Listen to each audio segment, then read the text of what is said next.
And we are live. This is Dark Journalist. It's fantastic to be here with everyone. Of course, I'm joined by the lovely Olivia. Hi, everybody. It's great to see you. I guess we're getting a kind of a post-Halloween buzz in the air. Yes, the energy is very different today. That's really true, actually. And I think there are a lot of costume parties and things that people are coming down from.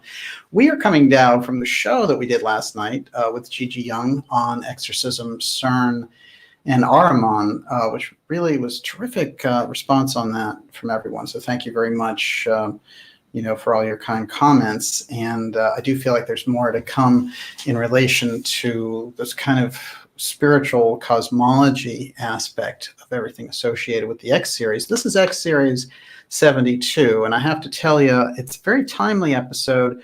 We're going deep on the UFO file takeover by the Central Intelligence Agency via its proxy, the To the Stars Academy, which is a corporation, a public benefit corporation, that is headed up by Tom DeLonge, and he's the ex-Blink-182 singer, and Luis Elizondo, who is a counterintelligence CIA agent for over 2 decades of experience. And as we all know, in December of 2017, December 16th, as it were, both Politico, which is going to come very much into focus tonight, since they seem to be having conniption fits on Twitter, and the New York Times came forward with a story, a very strange story about a UFO secret project called AATIP.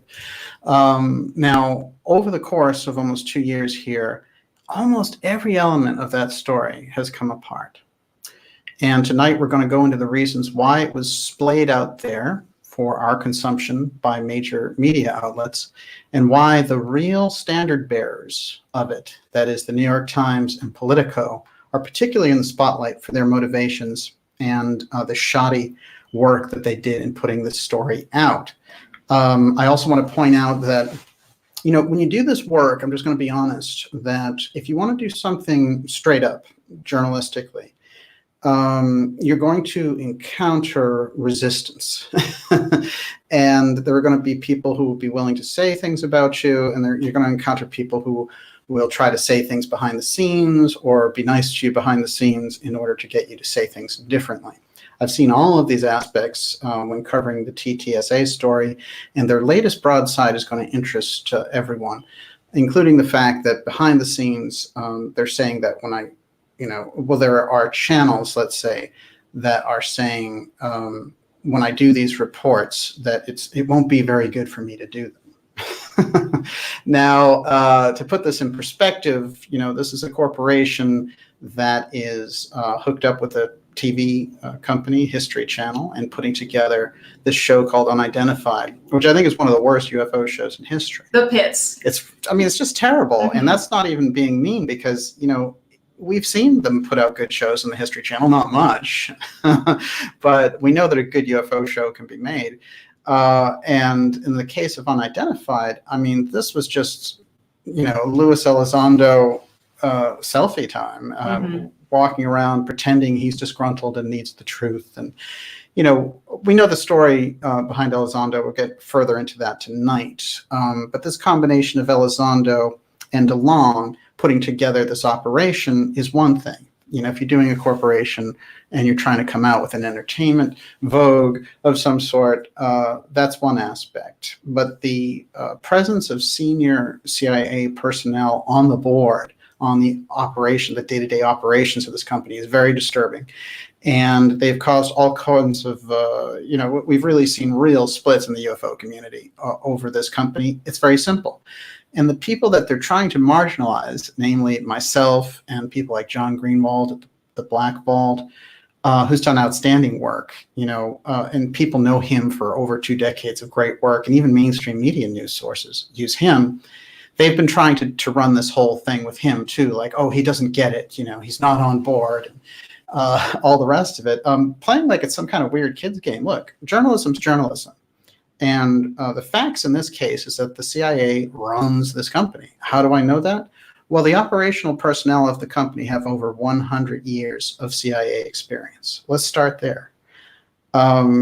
And that isn't somebody just saying, hey, that's a CIA company. They list the experience with pride because they want this to be the CIA coming out party, because this is some kind of public attempt to take over the UFO file. And I'm going to show how it evolved, where it came from, who the players were, how it really largely evolved as the partnership between a political campaign and black budget officials. So the combination of those two factors we still see rolling out, and they're still trying to keep that bottled up. In fact, so many things are happening with the To the Stars Academy that it is coming apart at the seams for a variety of reasons. And that is really just their own doing by not being truthful in the first place. And that's what we're going to get into. There's a lot of outright dishonesty and public deception going on with this company. And it's not just us that are saying it. There are many, many outlets getting on this. Now, we may have been there first. We did shows as early as January 1st, 2018. We did a show with Gigi Young for New Year's, and we laid it all out in 2 hours there. And now all those chickens are coming home to roost. So, but some things happened recently which showed real cracks, real fissures in the way that this company has gone about trying to co-opt the UFO file via entertainment, with the CIA behind it pulling the strings. So the only thing that's important for me is to bring the transparency to the situation, and if a company like this has $50 million to spend to develop this stuff, if they have a major television network behind them and they have CIA people and Lockheed Martin people behind them promoting it, then, it seems like a pretty ominous thing. However, one man armed with the truth constitutes a majority. And in this case, I'm going to lay it out for you. It is factually based. There's no denying it. And as a matter of fact, what I've been appalled at is people who call themselves journalists in the mainstream, from Politico, from New York Times, trying to lay into people on the side of independent journalism, or like John Greenwald, who've pointed out again and again the inconsistencies, errors, and outright falsehoods that this company has told publicly. And so all we want is a clear accounting. I even invited Tom DeLonge and Luis Elizondo onto this program publicly. And we did the hashtag DJ. They're not going to go near you. Hey, listen, they're welcome. They may as well, because this isn't going away. We did the hashtag DJ Ttsa debate. It's fine. 2 against 1. Your odds are fantastic. I want to hear everything that you have to say, but you're going to have to answer real questions. This won't be a George Knapp softball interview. And I'm sorry that George Knapp has done really outstanding work in the past. He's gone all softball with you guys and said things like, was it hard for you to tell the truth about UFOs? When in fact, he hasn't addressed, even if Elizondo is still contracting for the Central Intelligence Agency, why doesn't anyone even ask him that question? It'd be question number 1 for me. But I'm all about, the transparency on this. If they, if they want to come forward and say, well, we didn't say this and we lied about that because, then we have a reason, a way to understand what they're doing. And then they have to fire all their CIA officials and move forward as a company. But as it stands, there's a lot of public lying, and there's a real big cover-up push. And we've seen CIA cover-up pushes, and they're not very pretty, because they try to smear that this is what they're brilliant at. Of course, that's why you see it over and over again in political circles. They try to smear their opponents, and I'm going to show you how they're doing that tonight. It's not pretty, and it shouldn't be allowed in the independent media. It shouldn't be allowed to stand. And we're going to ask those people who have been good on the alternative side dealing with the UFO subject, like Knapp, like Delonge, to not embrace the To the Stars Academy, and to really pledge not to. And I'll show how that works and why I would even ask people to do that, because I think when it comes to companies like this coming in and sweeping over a topic and really employing large-scale counterintelligence people, Elizondo, his main claim to fame is that he's counterintelligence. Well, fundamentally, when you go into counterintelligence, what does that mean? You're a good liar. You have to be the best. So Elizondo, his fundamental credential that we know is that he's good at lying. I mean, yes, there's a time and a place for that. But, the idea of going to the CIA for truth about the UFO file is like going to the KKK for a togetherness rally. I mean, it just doesn't make any sense. So we have to be real about that. And I've sensed a huge sense of unreality because they've gone behind the scenes trying to, I don't want to use the word bribe, but they want to influence people with the idea that if they work with them, they'll be hooked up. And so let's get away from the idea that they're paying people off. That's not what it is. I think it's more they're saying, we have these shows, we'll have these conferences, we're going to do this, you'll be in on that. And they're influencing them to jump on board. And that, I think, is a very perilous thing in terms of actual research. And, it's not something that is going to go by easily on the Dark Journalist show. I was thinking about the episode of Star Trek, Piece of the Action. A piece of the action. It's like, yes. right. And, you'll be cut out all the way out. You know what I mean? So that's it. You can be cut in or you can be cut out. It is. It is. And I'll tell you, there's a lot of people who originally were like, hey, this is great. There's this UFO corporation. And like, I do UFO stuff, and went to them and completely got rebutted because they were like, hey, we don't need you. We're going straight to the mainstream media. Somehow in the past 6 months, the Ttsa has figured out that they actually do need figures for legitimacy in the UFO field. And the only one that they've actually had in the bag was George Knapp. And, Knapp is very interesting because I have a great deal of respect for George Knapp, as he knows, we've spoken before. However, it's plain as day that when legitimate things were raised in relation to this company, that he actively tried to debunk those things, even from people who were, he had deep respect for, like John Greenwald, for example.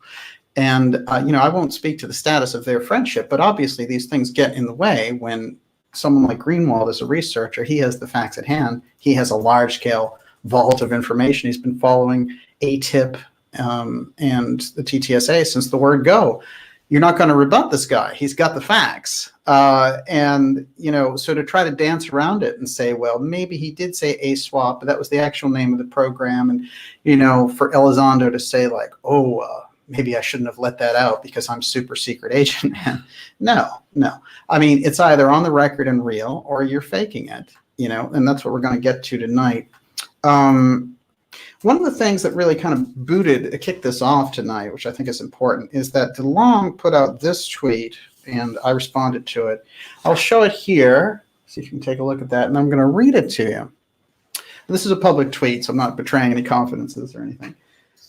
And everyone, you're watching the Dark Journalist Show, episode X72. Wow, it's great. Huge crowd already tonight, and it's fantastic. And a passionate crowd. Yes. They are definitely interested in this topic. It's fantastic. I see a lot of familiar faces out there, and I'm going to try to give you the best and most up-to-date information on this and let you decide really what's going on.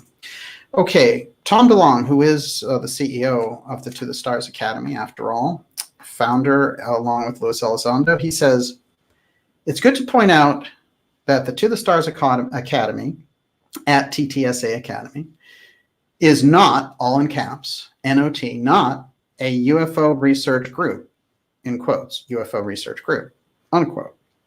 We are an advanced aerospace science and entertainment consortium run by a former program director of Lockheed Martin Skunk Works. Hey, you know them, right? They're the guys who won't give us any records for anything when we ask.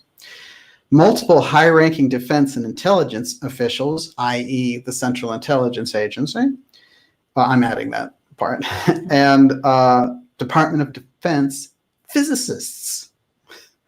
Okay, so instantly there was a lot of reaction there, like, what? What do you mean you're not a UFO research group? You actually solicited money, stock money, raised money on that, and got everyone on board. Your whole show, Unidentified, is about UFOs. So what kind of a quote is this? Why did it happen? October 26, 11:04 a.m. I'm going to read it again, slowly. Tom DeLonge, CEO of To the Stars Academy. It's good to point out that at Ttsa Academy, To the Stars Academy, is not, in caps, a UFO research group or an advanced aerospace science and entertainment consortium run by a former program director of Lockheed Martin Skunk Works, multiple high-ranking defense and intelligence officials, and DoD physicists. Fine. So my response was, Tom, what you've just said above means you've been misleading the public on this important issue of UFOs and mischaracterizing what your company represents. It's clear as day. That's what they've been doing. Your unidentified TV show is also supposedly about UFOs. So why the charade? Set the record straight. Okay, and then the hashtag DJ Ttsa debate. A friendly gentleman's debate, just getting the facts on the table. And I invited them on this program for anyone who thinks I don't give them a fair shake. But I think that they would rather jump in an active volcano than be questioned by me. Okay. Now, this was odd. A lot of people who even are big Ttsa supporters think it was odd. But there were other strange things that were developing, and it made me think about some stories that had come out earlier. This one was on the congressional record from March 15th. I'm going to read it. And it involved what certain people in Congress were raising in relation to companies like Ttsa and how that's not well structured stock-wise, and that a lot of bad things could happen as a result of that. And you'll see what I mean. So now on March 15th, 2018, Ohio Congresswoman Joyce Beatty, while submitting an amendment to the Regulation A+ Improvement Act of 2017, used To the Stars Academy as an example of why reform was needed around the way these particular stock funds are set up. Congressional Record, Volume 164, number 46. I'm going to provide a link to this at the end of the program. With regard to updating the bad actor disqualification regulation, Bloomberg recently published an article on Regulation A+, and the companies using the offering, and found one executive of a company was convicted for filing false tax returns, another for obstructing justice, and another was accused of selling unregistered stock. For the sake of time, these are just a few examples. Are these really the types of individuals we want selling securities to Main Street mom and pop investors? Really good point. Another article appearing in Barron's, which is owned by Dow Jones and puts out the Wall Street Journal, studied the hundreds of companies that have used Regulation A+ to raise funds. And I quote them. We were supposed to get new jobs and new industries. Instead, we've gotten GoFundMe-style websites hawking penny stocks and professional wrestlers shilling shares on TV. It's starting to sound a little bit familiar in terms of what we hear from Ttsa. They went on to highlight some of the companies and the products available themselves of the lightly regulated Regulation A+ offering. Included companies trying to make cannabis paraphernalia, flying cars, guns, and the founder of a rock band seeking to raise money to study UFOs and light speed travel. Now, I'm not trying to persuade members that all companies seeking to raise money through the Regulation A+ are Wolf of Wall Street or UFO chasers, because in my home district, a Scottish-based company successfully used the regulation to open a brewery. But they go on and on. And so in the congressional record, we have them citing the To the Stars Academy directly. Now, a little bit later, we have something else. They say, this is why we need to ensure that we maintain the integrity of the Regulation A+ offering, and that we prevent bad actors from using it in a way to rip off and scam all of our constituents. Wow.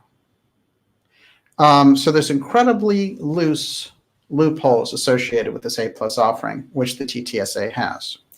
Now, when we looked previously at their founding of the company and then their updates, we found that at the end of last year, they were $37 million in debt, for starters. And it looked like by the time they got to April, it was $50 million in debt. Plus, they were doing unusual things like writing off stuff like Tom DeLonge's tours as part of the entertainment consortium. So we're getting into dicey territory, and people in the UFO community do not want to assist this type of stock activity if it's raising flags. And so it needs to be brought to our attention. So when we have people who are like, oh, Lou or Tom or whatever. We already have had enough BS in relation to the UFO field and what they've pulled even so far in the 2 years that they've been out. But if it gets into stock fraud, then we're in a whole different territory.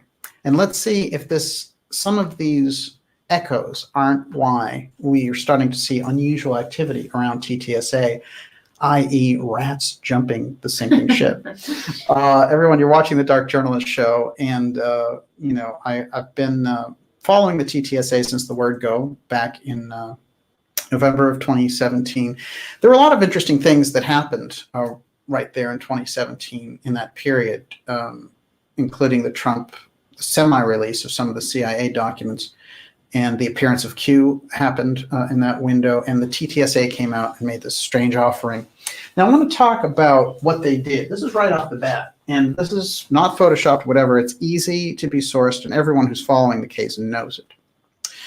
Chris Mellon, who is from the Mellon banking family, incredibly wealthy family with really deep pockets, billions of dollars, and he's somebody who had worked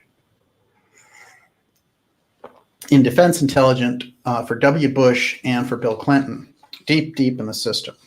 Now, when they came out, and everyone will remember it, To the Stars presentation, they came out and they had this screen behind them. Let's take a look here. Now, that picture back there was interesting to a lot of people because they said, what is that? I haven't seen that UFO before. Let's take a real good look. So it turns out the image was also used by George Knapp in a piece on Las Vegas Now, showing this unusual. That's the bottom one there. So now it's past tense for people who know this. It turns out that this picture, in fact, was a Mylar balloon. The Nimitz UFO photo is actually a party balloon taken in Manchester, UK in 2005 by Steve Mira. The image was used in connection with the Nimitz incident in this 2015 article. So they're just using this thing all over the place in place of actual UFO footage. And that's Mellon who used it in his presentation. So they started off the bat using balloons that looked like UFOs, which was very, very dicey, and it kind of gave us an idea that they were more interested in putting across the idea of the thing rather than the actual real deal. Because if you had a good picture of a UFO, you wouldn't use a balloon picture. All right, let's start there. But this is a very unusual way to greet the situation. The next thing they did is they took some people, well, they took Delonge out and they were like, he has to do damage control. And they put him on Joe Rogan and he floundered around talking about how all these things had been shared with him because he was, I guess just because he was himself. There was no real good explanation for why they were sharing these things with him. All right, so that was a disaster. And then they got nervous and they introduced their next spokesman, Harry Reid, who was the retired Nevada Senate Majority Leader. Now, Reid was best known in his career for blocking over a dozen times, and I mean a dozen times, the audit of the Federal Reserve. So this is not a person who's interested in transparency by any means. And then also, in general, to run Las Vegas, there's a lot of compromise that happens just by the nature of the business, shall we say. So Reid is, again, this idea of going to people like the CIA or Reid for UFO disclosure doesn't ring right. This is somebody who kept Area 51 and its secrecy intact for over 2 decades. Why is he suddenly going to come forward and give us anything? But he came forward, and he, of course, was a key man in setting up the AATIP program, which we're going to discuss in a second here.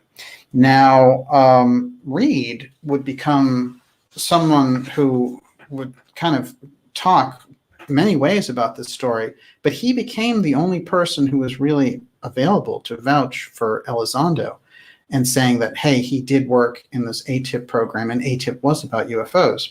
A lot of that story, the way it was presented, fell apart.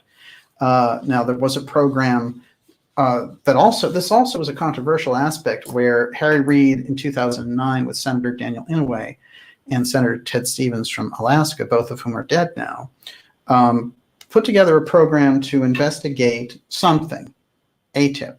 Okay, they put $22 million into it.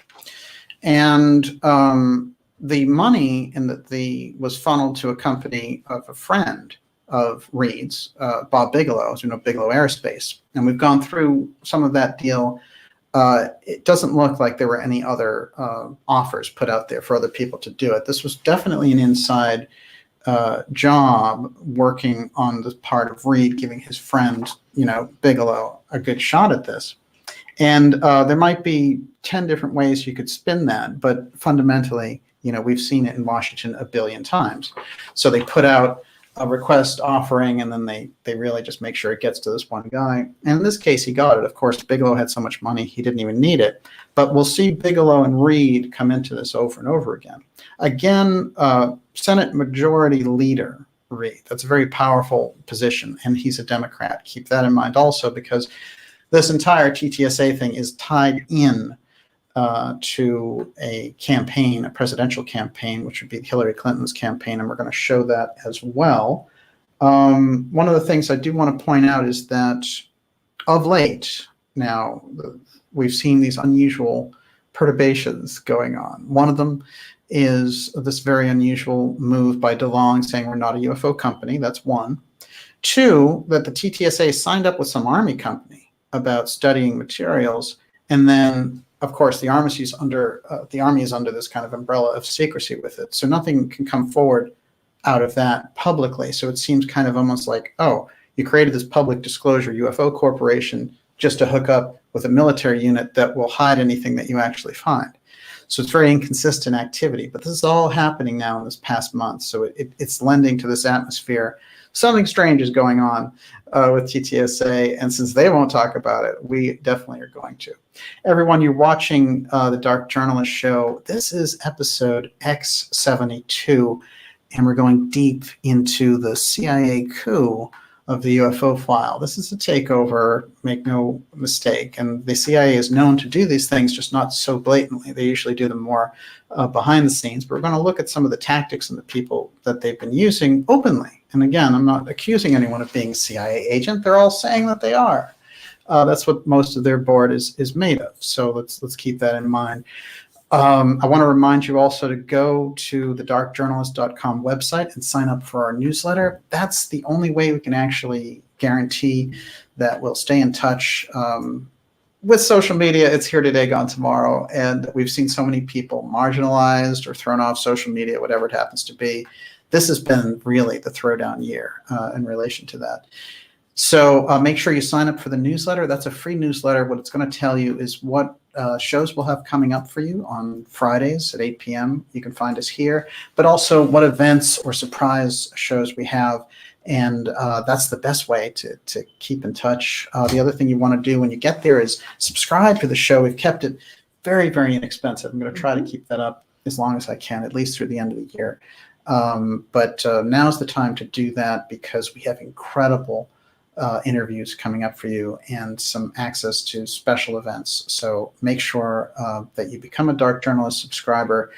All I can say in that regard is in relation to a lot of the work we do with the X series, the Hot Zone, and some of the kind of deeper things we're associated with, like these conferences coming up, you're going to want to be a subscriber. Okay. Miss Olivia, how are we doing out there? Doing great. So can I ask you a question? Yes. D.E. Saccone wanted to know, isn't Delonge basically admitting he's a propagandist and government shill? Well, yes. I mean, he wouldn't put it that way. He would say, I'm doing entertainment. But, it's funny. When I look at this, I also see them saying, our next move is to go into doing children's books, and also to go into doing dreams and paranormal. So it's a weird CIA takeover of everything, where people get thinking outside the box and starting to find things out for themselves.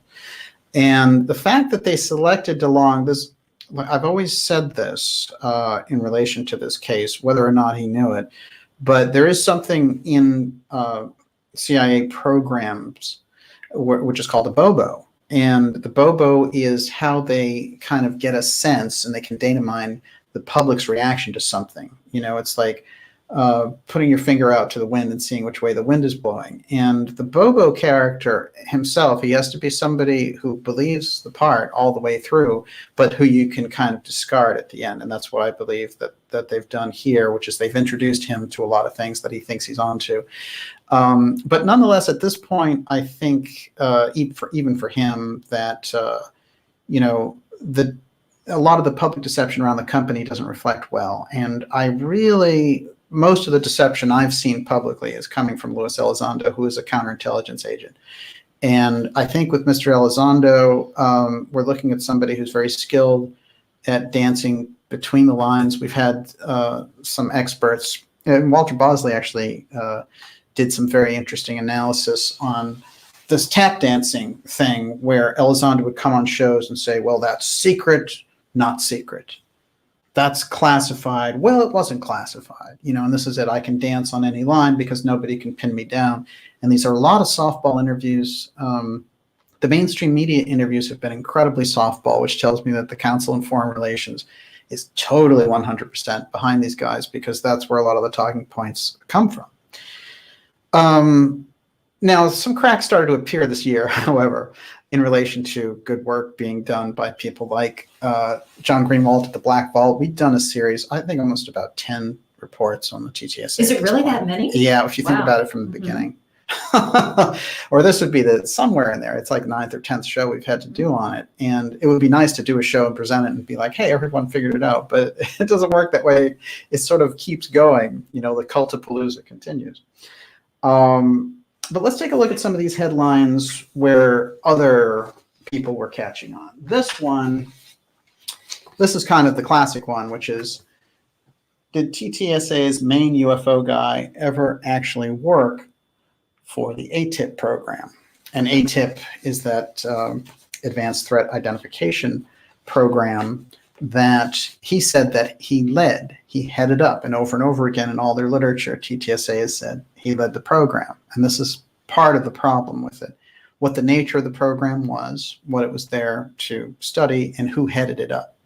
Now, the entire TTSA story about AATIP, the entire push from Politico, which was reflected by the New York Times, all of it, and I mean all of it, all the stuff relating to Elizondo leading the UFO program at AATIP, rested on one person's testimony, one official's testimony. Well, let's meet that person. This is another one, by the way, The Intercept. The media loves this UFO expert who says he worked for an obscure Pentagon program. Did he? This person who writes the article concludes, no, he didn't. And we're going to really get into that. Now, let's meet the one person who the entire story hung on, like the magic bullet, basically. And the person's name is Dana White. She was Pentagon spokesperson. She's no longer in that position.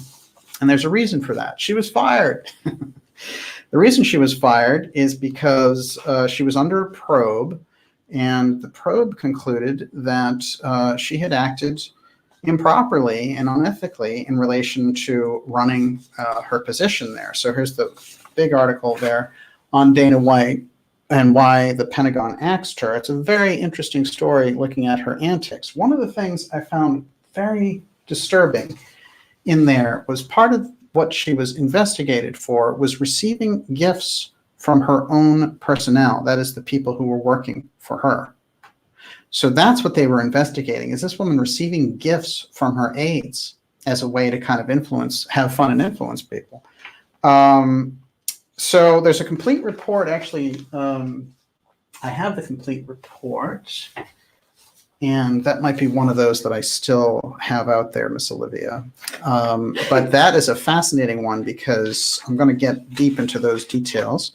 But let's meet a little bit of Dana White and why they hung so much of this on her. And then we're going to meet Brian Bender, who is the writer of the original TTSA article for Politico that appeared on December 16th, 2016, citing Dana White.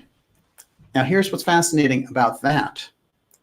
Brian Bender came out on a bender of weird tweets in the past couple of days against me and against John Greenwald. And actually, he had blocked John Greenwald from the Black Vault, who'd done excellent research on this. And he just reappeared in order to kind of jibe at him and then blocked him again. And but in the midst of all that, I guess I got in the way there. And he came up with some very unusual, and I mean very unusual, tweets in response to this, which triggered a whole lot of other things that I'm going to tell you about. So let's sort of read what in that original article is said. This is directly from the article that appeared.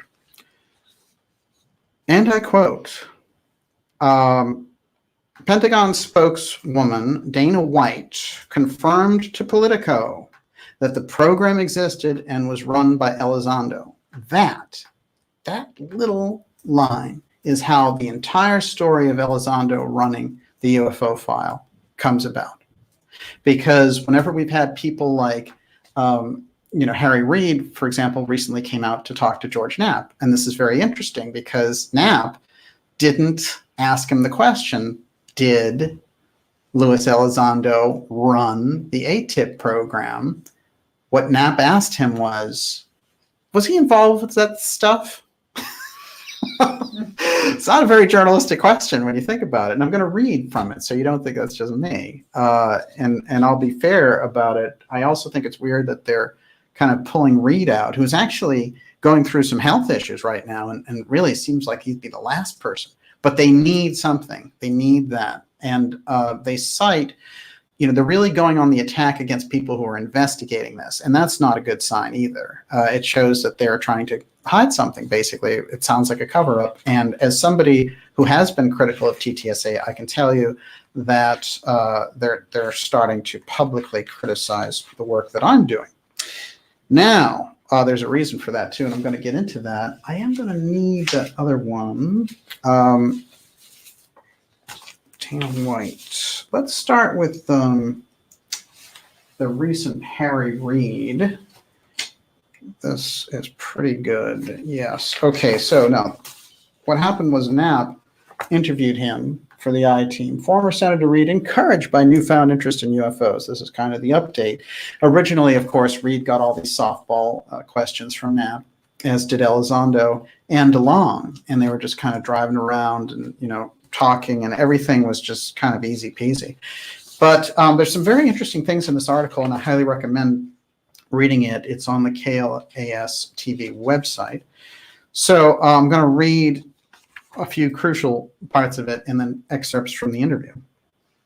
Quote, former Nevada Senator Harry Reid says he's enthusiastic about reaction to a once secret study of UFOs that Reid and congressional colleagues authorized more than a decade ago. The last 2 years have seen an explosion of interest in UFOs among mainstream media, largely driven by this weird AATIP story, which 2 years in reflection doesn't look so good. Of course, there have been really good UFO stories to cover that they have no interest in at all, because they need the sanctioned people to be put out there to present this, like Elizondo and Delonge. When Bill and Hillary Clinton, this is Knapp writing, when Bill and Hillary Clinton came to Las Vegas in May to speak to a large audience on the Las Vegas Strip, their first stop was the Henderson home of former Senate Majority Leader Harry Reid. It's the same path followed by many Democratic politicians and presidential candidates who visit Nevada, seeking guidance from the retired but still crafty senator. Yeah, he's crafty. He's definitely crafty. I like the way they put that one up front. Reid and the Clintons share an interest in a controversial subject, UFOs. How about that? The Clintons are interested in UFOs. That's interesting. I suppose many of us remember that during 2016, there was a series of UAP comments by Clinton, and this is another hint as to where this entire operation came from. Now, Reid and the Clintons share an interest in a controversial subject, UFOs. As a presidential candidate in 2016, Hillary Clinton vowed to open up the Pentagon's UFO files. And when Bill Clinton was still president, Reid asked him about UFOs during one White House visit. Now, this is Knapp in his interview, directly the transcript of the interview. Knapp, you discussed it with Bill Clinton. Don't know if we can talk about this. Harry Reid, yeah. Bill is one thing about President Clinton no one has ever said he wasn't smart. He was and is. an extremely intelligent man, and this is something he was interested in. Reid was cagey about whether the Clintons discussed UFOs during their recent visit, but told us the subject is definitely on the agenda for their next get-together. Okay, so Reid and the Clintons are going to talk UFOs. By the way, why are the Clintons even touring around right now? Are they getting ready to make another run at the White House and do the real UFO op the way they wanted to do it? And Clinton was supposed to get in 2016, but Trump got in instead, and he's got the Space Force, and they've got this other weird Podesta, Elizondo, Delonge op going. Okay, so there's a lot of problems there. The op didn't work quite as it should have. So Reid had similar conversations with other national figures during his years in the Senate, including Ted Stevens and Daniel Inouye, who lent their support to the creation of a secret Pentagon study of UFOs, as well as Senator and former astronaut John Glenn. And John Glenn was the astronaut who was from Ohio and senator from Ohio. Knapp, did he ever give you specifics about why? Harry Reid, nope, but I didn't want to push him, but he was very, very interested. The UFO study that Reid initiated was largely carried out by a Nevada contractor, Bigelow Aerospace. Hey, you didn't mention that he was really good friends, that Reid and Bigelow were good friends. It's kind of a lapse. Maybe also Knapp should have mentioned that he and Bigelow are very good friends, and that Bigelow has used him as a consultant before on projects. So, we need real clarity in journalistic terms. If I was writing an article about somebody, the first thing you learn in journalism is you write a little editor's note that says, full disclosure, I worked for so-and-so. So a lot of that's missing whenever you get around the story, and it is definitely disturbing. Okay, in a letter to the Department of Defense, Reid tried to move AATIP, which is this threat identification program, into more classified special access status. The sensitive letter was sent to only a handful of people, one of whom was a career intelligence officer named Luis Elizondo until last year, and now it's all Lou because this is part of the branding. Now, it's interesting about Elizondo, he worked in military intelligence, he worked for the DIA, and he worked for the CIA. And this is somebody who worked, during the time he worked with the CIA director was John Brennan, also known as the Drone King. Now, the Drone King has also expressed an interest in how the CIA should study UFOs. Of course, they have so many files they haven't even given out to the public. So he's also a deep piece of this. And by the way, the reason they call him the Drone King is he dropped more drones than any CIA director in history. And also that he had a habit of when he was going for one guy, he would drop a drone on a wedding party, for example, in Afghanistan, wipe out the civilians involved just to get the one guy. So you'd have these 42 casualties, and maybe not, you'd get the terrorist. Well, whenever people have studied those programs, they've always said that for each one of those people killed, you've created 10 terrorists who want to get back at America.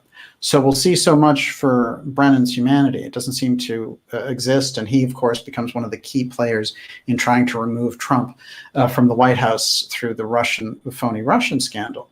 Now, whatever you happen to think of President Trump, the idea of the CIA replacing a president based on their own personal preference harkens back to an assassination that took place in 1963, which was President John F. Kennedy, who was, let's face it, removed by the Central Intelligence Agency, who was largely involved in the cover-up as well.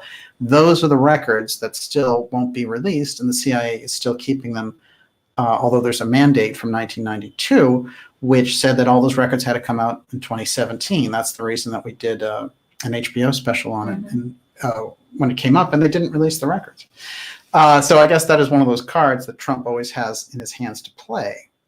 So I'm going to go and get into this part, which is very crucial. But before I hop there, Miss Olivia, how are you doing out there? Doing great. Yes. Everybody is in rapt attention. Yeah, I was too. And this interview suddenly came out shortly after DeLonge said we're not a UFO company. I started to wonder about the timing.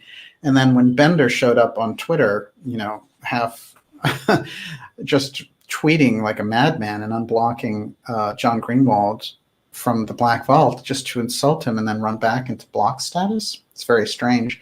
And also when he followed me on Twitter, I thought that was interesting because this guy Bender, where have you been for 2 years? Well, I've been doing reports since you put out this thing. It's very unusual.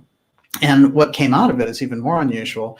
And Bender, I want to spotlight, has done reports, some real Kennedy hating reports, in my opinion, saying that, the Kennedy Library wouldn't let out records because they don't want to show RFK's dirty deeds, and letting the CIA totally off the hook. I can see how the CIA pegged this guy as an easy mark.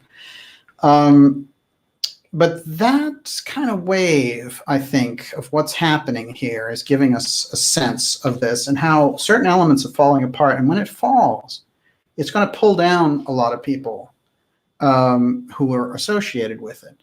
And what they're hoping is that they can just steamroll because they have this $50 million budget, they have a TV show, they have all these media things and all the rest of it. The problem is, it seems like everywhere from Congress to Intercept Media to dark journalists to John Greenwald, the chorus is getting pretty loud for some transparency, and it's not looking good for the boys at Ttsa. Let's face it. Okay, now, whenever they wheel Reid out, he, remember, is supposed to be some kind of confirmation for this, because remember, they lost Dana White.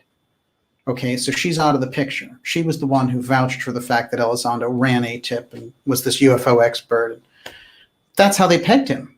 But in fact, there's no proof from the Pentagon at all that he had any responsibilities for the AATIP program. And I'm going to read you that quote from the Pentagon by the person who replaced White. Okay, now this is important. This is Knapp in his report. So what he says is, in 2010, Luis Elizondo became the point man for AATIP, though in recent statements, Pentagon spokespersons deny he ever worked for it. This is important. Dana White's out of there. The alibi's gone. The real people now say he never worked in the program.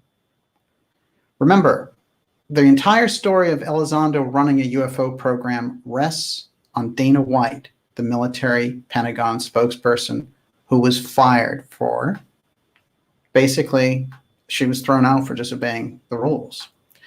And some of those rules and how she was thrown out in that report, if you read it, and it's lengthy, it's 68 pages, and I've read them all. I think when we see someone who has character like that, we wouldn't trust them. I wouldn't trust them to park my car.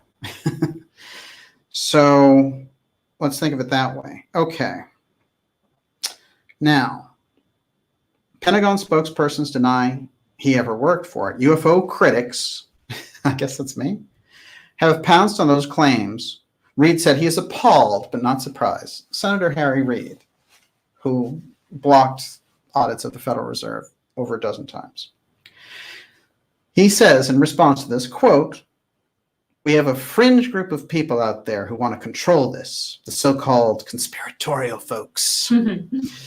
Reid said they don't want anybody that's based on facts involved in this. So what do? First of all, it's a ridiculous statement, but so what do? They go online and try to belittle Elizondo and me and anyone else that's trying to do it in a scientific way. Elizondo is a man with a great record serving our country, and people should leave him alone. Are you kidding me? He claims that he's been working in a secret program of alien technology and UFOs, and we should leave him alone? I think we should ask him questions, real questions, not softball questions like, how does it feel telling the truth after so many years? Lou, I really have to tell you, I admire your courage telling the truth. How's the impact on you as a person telling the truth? Those are the questions you finish with after the person has told the truth. Those aren't the questions you're open with. First question is, are you still a contract agent for the Central Intelligence Agency? 1. 2, why have there been so many inconsistencies in your statements about the AATIP program? Why did you lie about leading it since the Pentagon doesn't confirm it? That's the effect of saying, look, I called one of your references. Your reference says that you didn't have that position. So therefore, explain it. Explain why you told that fib when you came out. It's a pretty big fib and kind of works against the character part of this. Okay, back to Reid's quote. So they go online, they try to belittle Elizondo and me, anyone else that's trying to do it in a scientific way. Elizondo was a man with a great record serving our country, and people should leave him alone. And one thing about him, he's not backing off, and I appreciate that very much. Well, Senator Reid, I'm not backing off 1 inch either. And Elizondo is going to tell the truth, regardless of his military history. It's good that he served the country and did all these clandestine things. He was probably great working behind the lines against, in Afghanistan against terrorists and all the rest of it. However, you're talking about the person that the TTSA dubs the Director of Global Security. Let's think about that. I didn't elect him to Director of Global Security. So this guy's in charge of global security. Why don't you just call him like king of the world and get it over with? So you're going to get questions when you do things like that. And it has nothing to do with saying that you had a bad background. It's saying that since you had a background in counterintelligence, that when you come out in an issue which has constantly been lied about in terms of the public relationship with the government's lied repeatedly about the UFO file. When you put a counterintelligence guy up there who's a professional liar, it's going to cause problems when he starts lying to the public. There's no way around it. And you as a senator know that very well. So another thing I want to point out is that in his quote, which I think is absurd, he says, they don't want anybody that's based on facts involved in this. Why wouldn't I or John Greenwald or these other people who want the truth from TTSA and are looking for the truth about the UFO file, why wouldn't we want facts? That doesn't make any sense. Where are your facts? These the Tic Tac video and all that stuff, we know that these videos originally, one of them even came out in 2007 on YouTube. How special is that? You've promised, the TTSA has promised access to incredible videos and so much is coming. Dude, we can't even tell you. And none of it has manifested at all. The only thing that they've been able to do is use their press connections to get attention on themselves. And aren't you, like me, I think everyone is sick of just seeing that one picture over and over again. Whenever the mainstream media mentions UFO, they show this stupid thing, which, let's take a look at that. This picture, we don't even know what it is. It could be a simulation, and it might even be a lens flare. Okay, now, there are incredible UFO videos that the CIA has. We know it. Why not let them out? I've seen incredible, much better footage than this. This is junk. This is one of the worst pieces of junk I've ever seen displayed across any screen in relation to UFOs. It's terrible. It's grainy. It doesn't show anything. And I think as an idea that to get you programmed around this one grainy thing, and that will give you these little nuggets of truth, but it's on an installment program, like this is Netflix or something, and you have to pay $10 a month in order to get your programs. They figure that's how we're wired now. Some of us aren't. And I think they're finding that out and running into a lot of real hardcore molasses on the ground. Now, here's George Knapp's opportunity to clear up everything with Reid about Elizondo leading the AATIP program studying UFOs. Here's the question. George Knapp, would you say definitely he was working for AATIP trying to figure out UFO stuff? That's not a real question. Would you say definitely that he was working for AATIP trying to figure out UFO stuff? He said he led a program to investigate UFOs on behalf of the government, a clandestine program. He didn't say, well, I worked for AATIP. We were trying to figure out UFO stuff. This is an incredible, I can't believe that he even did this. Like, you might as well just have not said it at all. Here's the answer. That's one of the things he did, yes. That's not a good answer. I think they know that the truth about AATIP and Elizondo not leading the program is coming out. And I think that's why Delonge's tweet about they're not really a UFO company, they're not a UFO research company in caps, and why we see the people who started this program around pushing this, like Brian Bender from Politico, hello, showing up on YouTube all of a sudden, telling me that John Greenwald is not credible. Well, I'll tell you what, every other news source, including Newsweek, the History Channel, and all these other guys use Greenwald because he does FOIA requests for classified documents. So the only reason he's not acceptable to somebody like Bender is because he exposed that Dana White's the only thing holding the glue of that story together, and she's been fired. So this is the problem, and this has a lot of people in news terms covering the backsides, and that's what happens in a political mess like this. This is getting messier. And when you have people in the UFO field like Knapp and like Dolan close in with it, it's not going to be good for them. My recommendation would be step back and let TTSA fight their own battles. 1. 2, stop praising them from the sidelines, because it's a CIA organization, which are the organizations that guys like you fought against for years and years, saying the government and the CIA are keeping records from us. So when you show up arm in arm walking around with Elizondo or something, it's not a good look. You know, you've inspired people. You've even inspired me, a guy like Knapp. I have to think now, the first time I came across Knapp, probably some 19 or 20 years old. And I like the fact that he thought the government was hiding something in relation to this. I don't want to see a guy like that working closely with CIA agents to take over the UFO file. That doesn't make sense. It's not consistent behavior. Now, he's been at it a long time. He might say, well, I know things that you don't know and all the rest of it. I understand that. There is a deep level of connections around defense intelligence officials, et cetera. But the CIA is not the place to go for honest UFO disclosure. Whoever thought that was correct is in error. I don't care if it's George Knapp or Dolan or anybody. It's a mistake. And they should, in my opinion, pledge not to work with CIA elements like TTSA. And I think that they shouldn't, you know, they should make a pledge not to take any. I think everyone in the UFO field should make a pledge not to work with these people or accept any, payments from them or any influence from them at all if they want the truth around these things. Look, there's a lot of ways to get at the UFO file. And a lot of what's happening with TTSA and the entertainment consortium that they represent, they're trying to get between you and the story. And they have the media helping them on this. There's good UFO cases going on.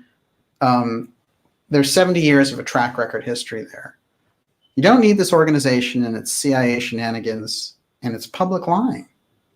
And we don't need them to have a big disaster like stock mix-up or whatever it is, or the lead person that they have being exposed and not running the program that he claimed that he did. That just makes the UFO thing look even worse. So that's, I think, pretty easy to size up. You know, that's for openers. How far have we even gotten into the program yet? I have a lot for you guys tonight.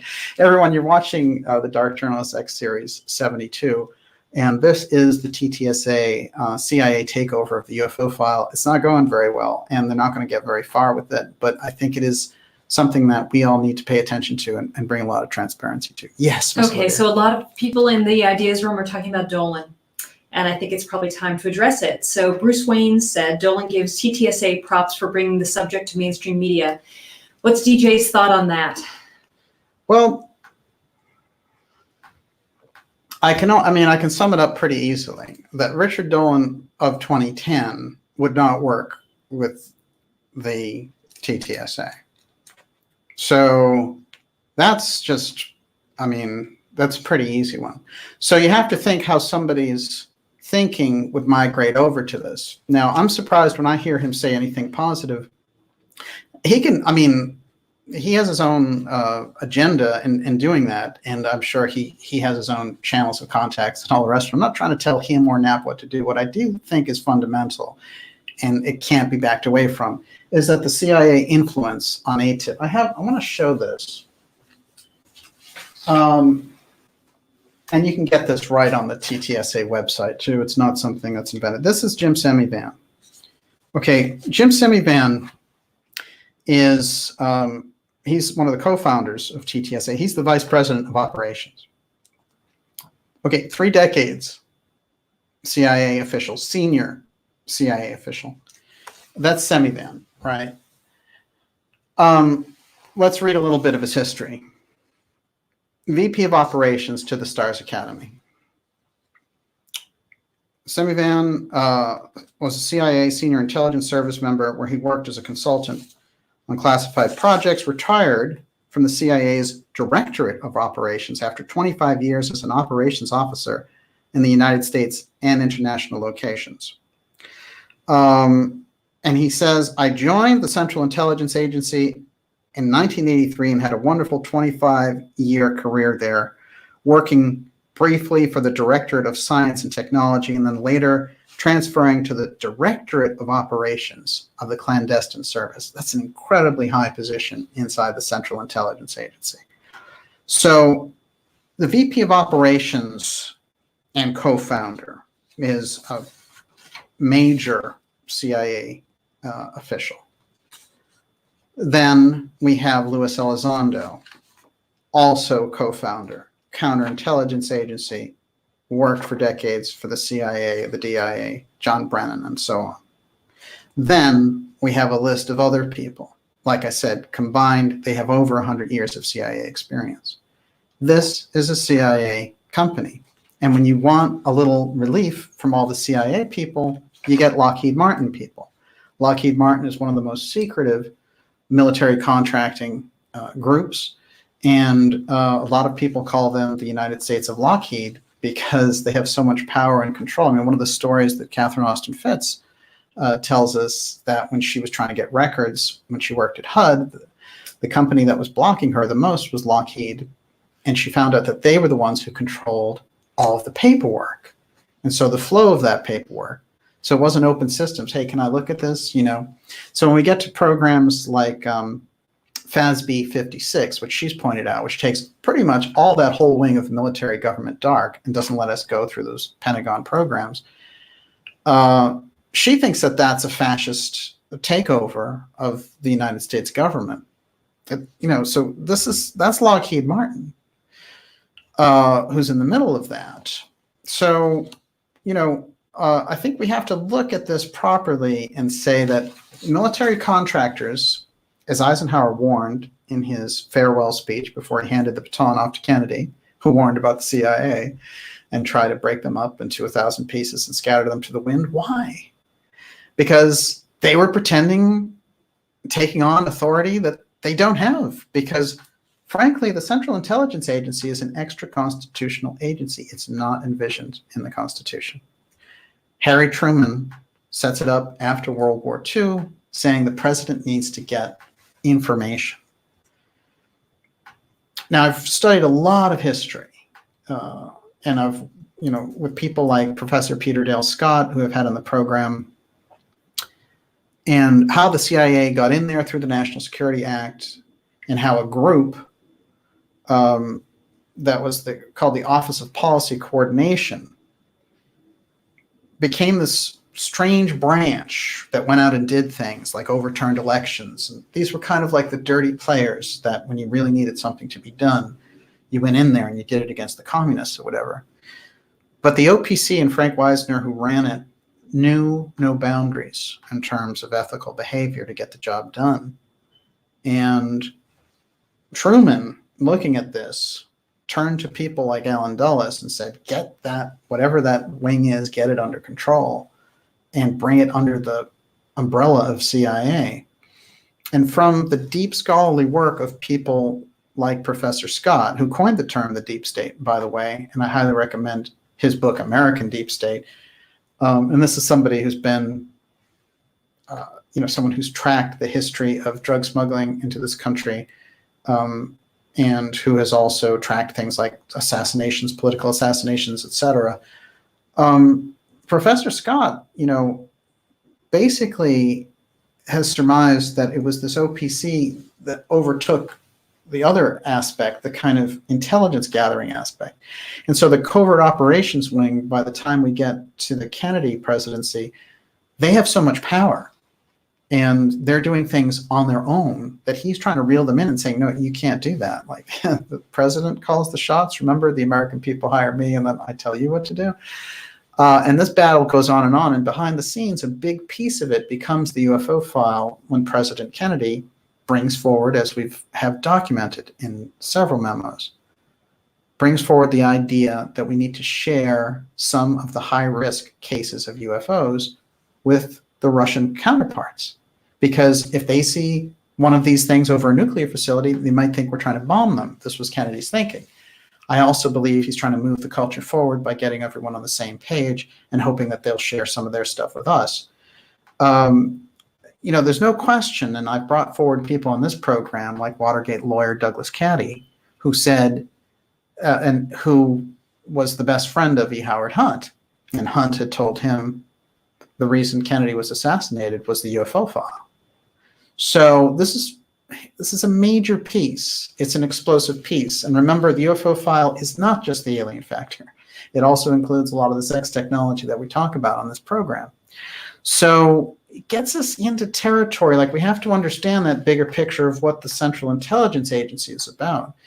It doesn't mean, oh, are you impugning the dignity of these good CIA agents who are doing? No, it's the fundamental setup of clandestine power. Now, you can attract good people in to do that work, absolutely. But the system itself is beholden to itself, not to the American people. That's why you see them trying to, even now, overturn elections, as they're being, people like Clapper and people like Brennan. Remember, Brennan's calling for the UFO thing, too. He's saying we need that research. He might as well, go arm in arm with Elizondo and do a press conference being like, we're so misunderstood. So suddenly the CIA is interested in a public version of the UFO file. Now, I'm going to tell you something interesting, which is in 2014 and 2015, they went very heavily out there to say, remember all those UFO reports in the 50s and 60s? It was us. There were no UFOs. We were just doing it. And they came up with this whole program showing pictures and all the rest of it. So something happened 2014 and 2015. By the time you get to 2016 in the election, the CIA is on board with this thing. They weren't before. They were very happy, like they always have been, covering things up for 70 years and hiding things, sometimes lethally.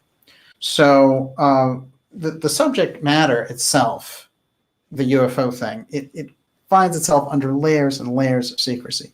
And people who try to get to it come up against this wall over and over again. And I've referred to that as X-Protect on this program as a kind of shorthand for these groups. But there's no question that a sensible person in the field has to understand that the CIA is not the place to go to for transparency relating to the UFO file. And so when you combine that with an entertainment company with all this money, with funny stock stuff going on, with these weird rollout PR stories that then depend on one person who then later is fired over ethics violations, it's not a real story the way that we have it. And they're trying to thrust this thing onto people. And now they have these programs unidentified. Now it's season 2. And they want to influence everyone in the UFO field to get on board with this. There's no question in my mind, this is a political issue around the UFO aspect.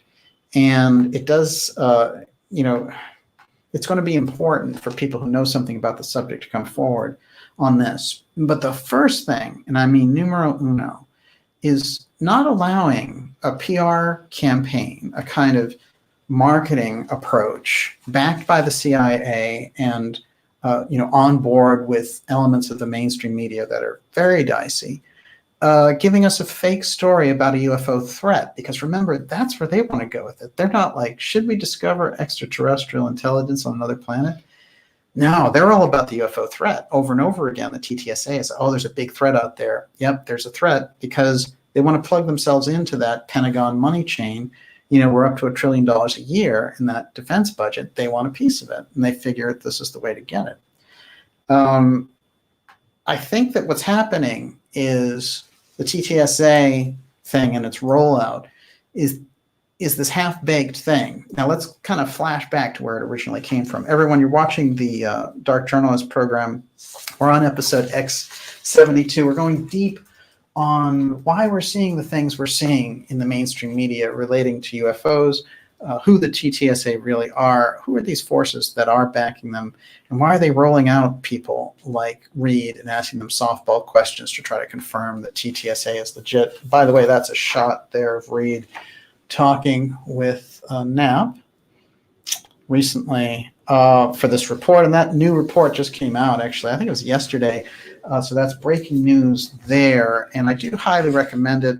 And as I can say, for those of you who are Knapp fans in the audience, so have I been. And, you know, I like his work exposing Area 51 and all the UFO programs that he did. I have no idea how he got on board with TTSA, but I have looked into that.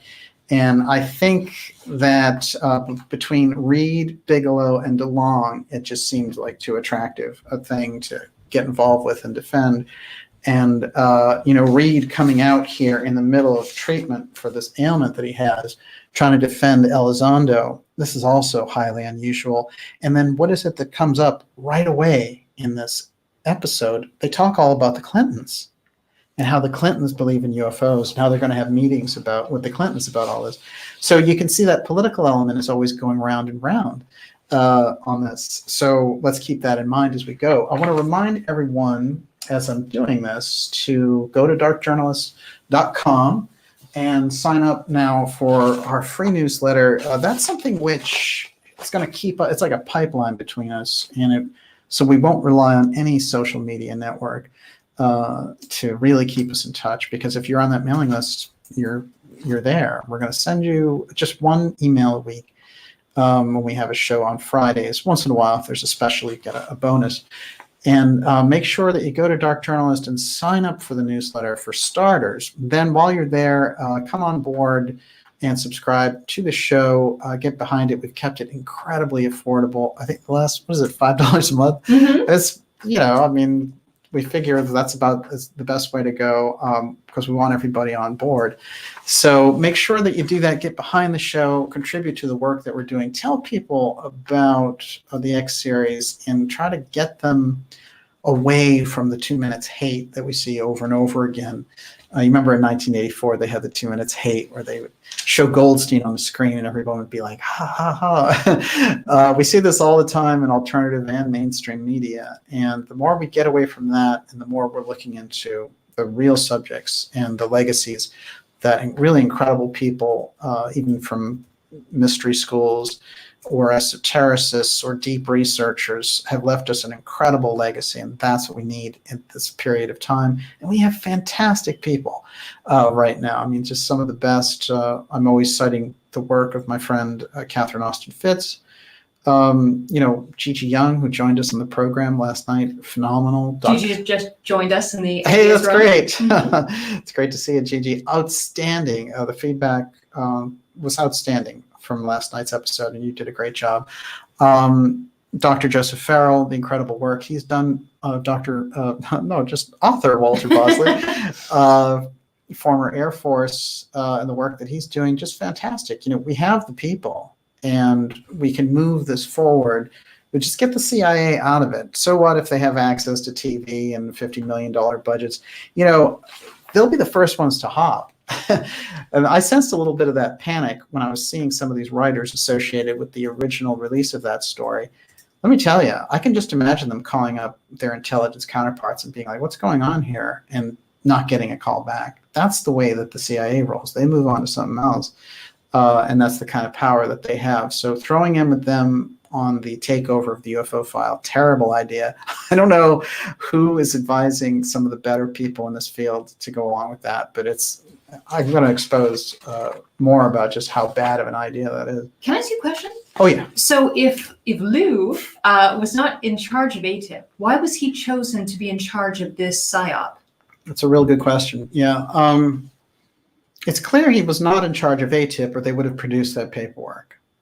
They wanted to present him as the leader of a program. It was crucial for them to place him in some kind of leadership position so we could trust him and say, like, oh, he came out. You know, if you remember some of those early pictures of him, and the theme was, they were very professional pictures too. They got a really good photographer for this.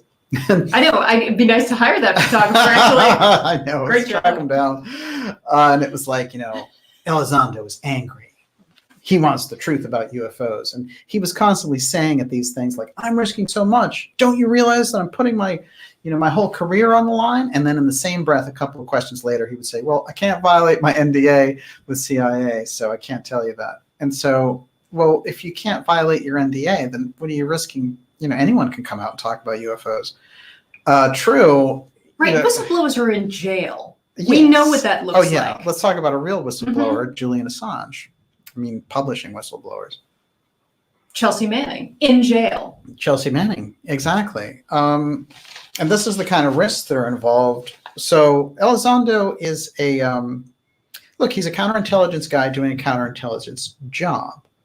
And I don't believe that this is some private sector venture for him. I believe he's deeply connected with those programs. And if anyone would just ask him if he's still contracting, then we'd have that answer. So he's welcome to come on this program anytime, and that would be the first question I ask him in a gentlemanly fashion, of course. And when I say debate, I mean, I'm not going to sit there and accuse them of things. I'm going to lay out journalistic questions and say, what's the answer to this? What's the answer to that? What's the answer to this? And they have the opportunity to do it right on the show. As a matter of fact, if they called in right now and said they wanted to be on the show, I would talk to them. But the fact is, across the board, from a number of different press outlets, Intercept, John Greenwald's Black Vault, Hot Air just did a very impressive piece on them. It's coming, like Ttsa is not holding up. Whatever they've been trying to roll out, it is not.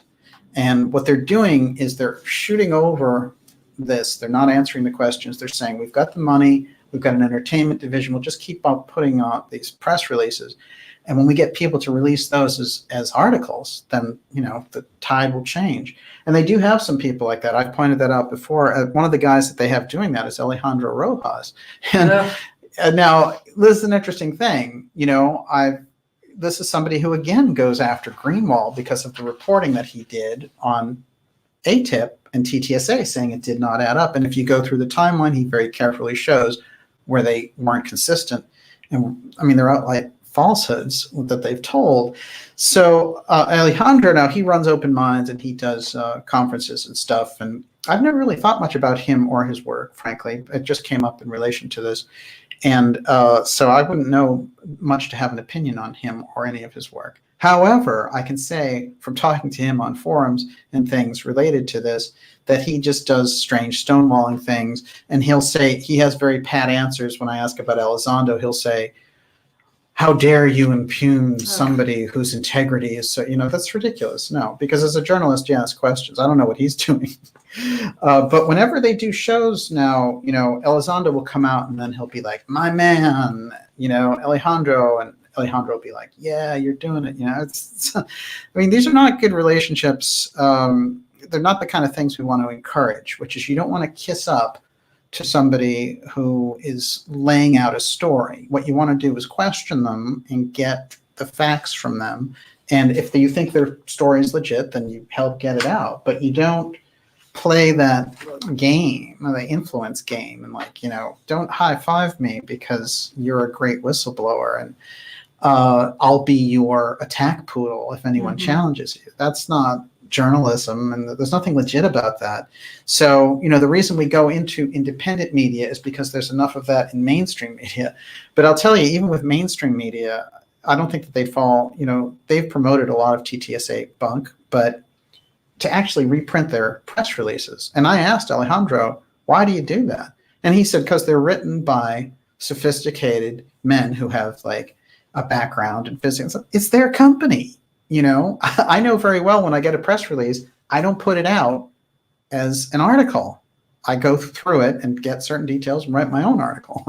So this is the problem here. And there is an influence problem with this, and it has to be addressed. It's the 800-pound gorilla in the room. It doesn't look good, and we have to talk about it because in the UFO field, it's easy to have that kind of influence when you're rolling out projects, movies, and money and all the rest of it. But that doesn't do the truth any good. So if we're in the truth-finding business and we're no longer asking questions, you get out of the business. Go do something else. go run a golf course. But it's not a place for people who aren't seeking the truth, because you're going to run across people who are interested in it, and there's going to be a problem. Okay, let's take a look at this. Let's look at some people. How are we doing out there? Doing great. I have to say, I was really ready for trolls tonight, and we have not had them. Oh, Everybody, I think you and John Greenwald have been vindicated in your original take on them. Yeah. I think people have come around and seen the truth.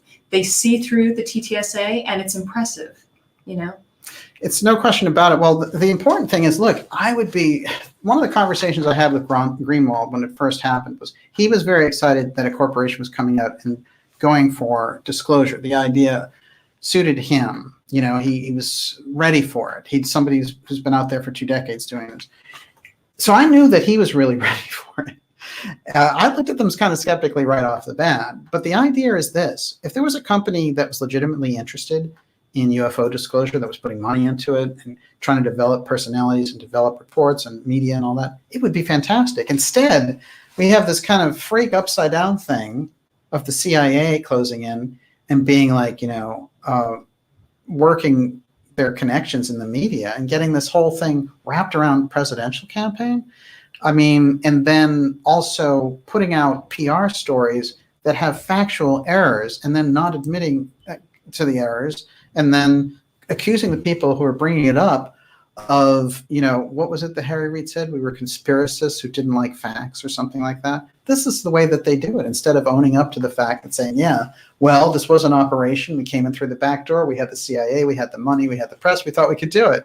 And if you had Hillary Clinton in office, you may have been able to pull it off. But instead, you've got a divided thing up there. You've got the Trump Space Force operation disclosure, and you've got, which wants to militarize space. I'm not into that either. And then you've got this other thing, which wants to see everything as a threat to get the money going through Congress. And they want to plug in another $1 trillion for a UFO threat.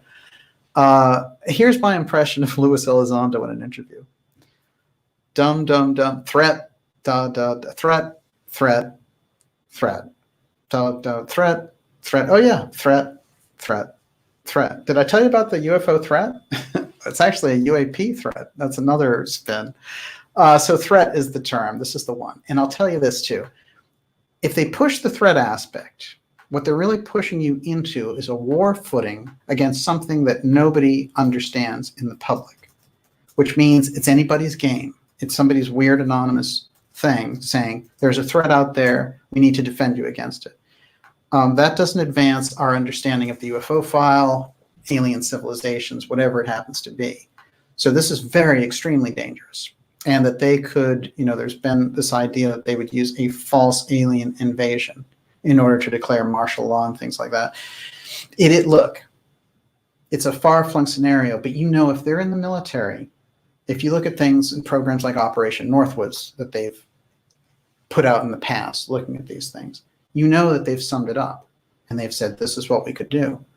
It's an extremely dangerous thing to bring in the idea of a threat, but that's how they think they can get the money. And that's how they can get the influence, and ultimately that's how they can sell it on the political side in terms of consolidating power through fear. That's why it's so dangerous. That's why it's not just this lollygag entertainment consortium, because the CIA forces are behind it.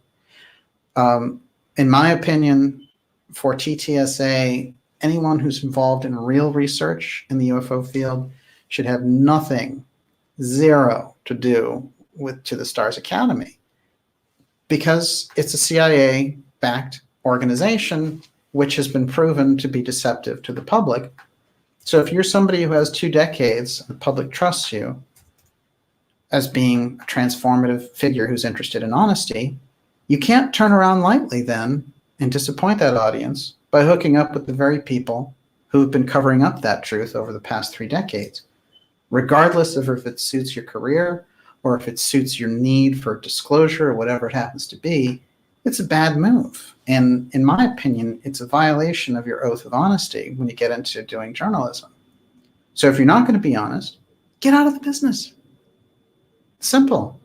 This is a business that compels you to be honest when you're dealing with these subjects. And people like me who want to do journalism about this are going to ask you honest questions. So if I sat down with you, Harry Reid, George Knapp says, I'm actually going to read his actual quote. George Knapp says,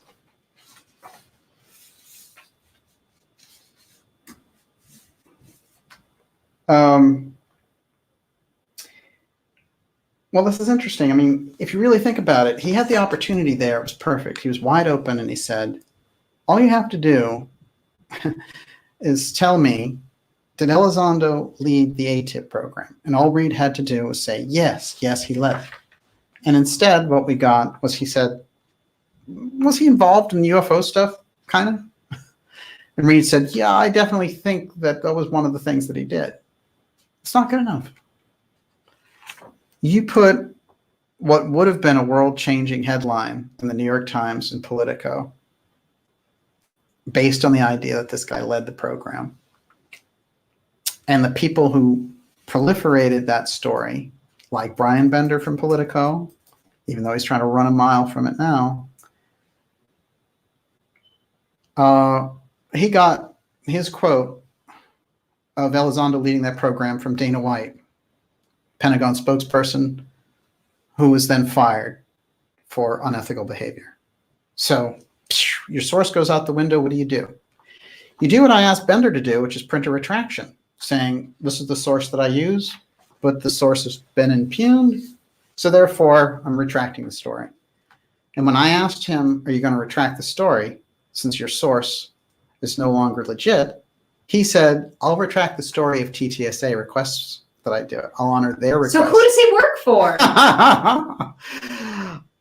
It's interesting. So obviously, Politico, you're not interested in the truth because there's not even an editor's note on that story. How about we relied in this story on Dana White and she was thrown out of the Pentagon?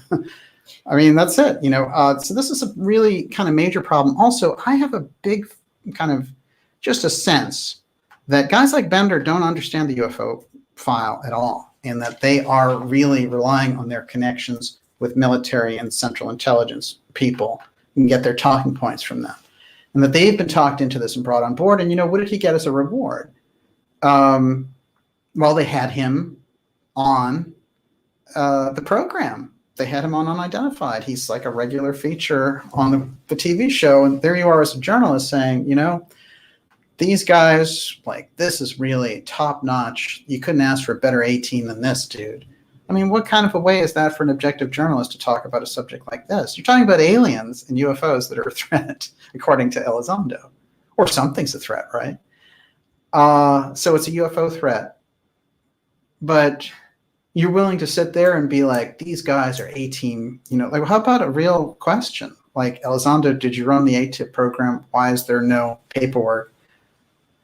He said he spent months vetting Elizondo. Well, I guess you relied heavily on Dana White. I understand that. She was the Pentagon spokesperson. She's out of there. What does the current one say? Let's read it, actually. There's nothing like print to tell us what the story is. The Intercept, Keith Clore. The media love this UFO expert who says he worked for an obscure Pentagon program. Did he? Okay, ready? Quote, there's no discernible evidence that Luis Elizondo ever worked for a government UFO program, much less led one. Okay. For starters, that's pretty interesting. Now, there's a lot in here about Delonge and so on, but Chris Mellon comes out and speaks, and we know that Mellon, again, worked for both Clinton and W. And he was the Deputy Assistant Secretary of Defense for Intelligence. And he says, this is no longer an issue. The issue is why, no, we know that UFOs exist, says Mellon. This is no longer an issue. The issue is, why are they here? Where are they coming from? And what is the technology behind these devices that we are observing? Mellon, like Elizondo, works for To the Stars. His title, according to his company's website, is National Security Affairs Advisor. First of all, they've got global security and national security. under TTSA. But they're an entertainment consortium. So why are these guys getting this King of the World titles? I don't know. It's one of those things. On Fox and Friends, they neglected to mention this connection, along with the fact that the History Channel show was made by the company Elizondo and Mellon work for that they were talking about. So when they came out and they talked about it, it's part of their own show. So that's the kind of stuff you should bring up front. Okay. This is the really deep stuff. Ready?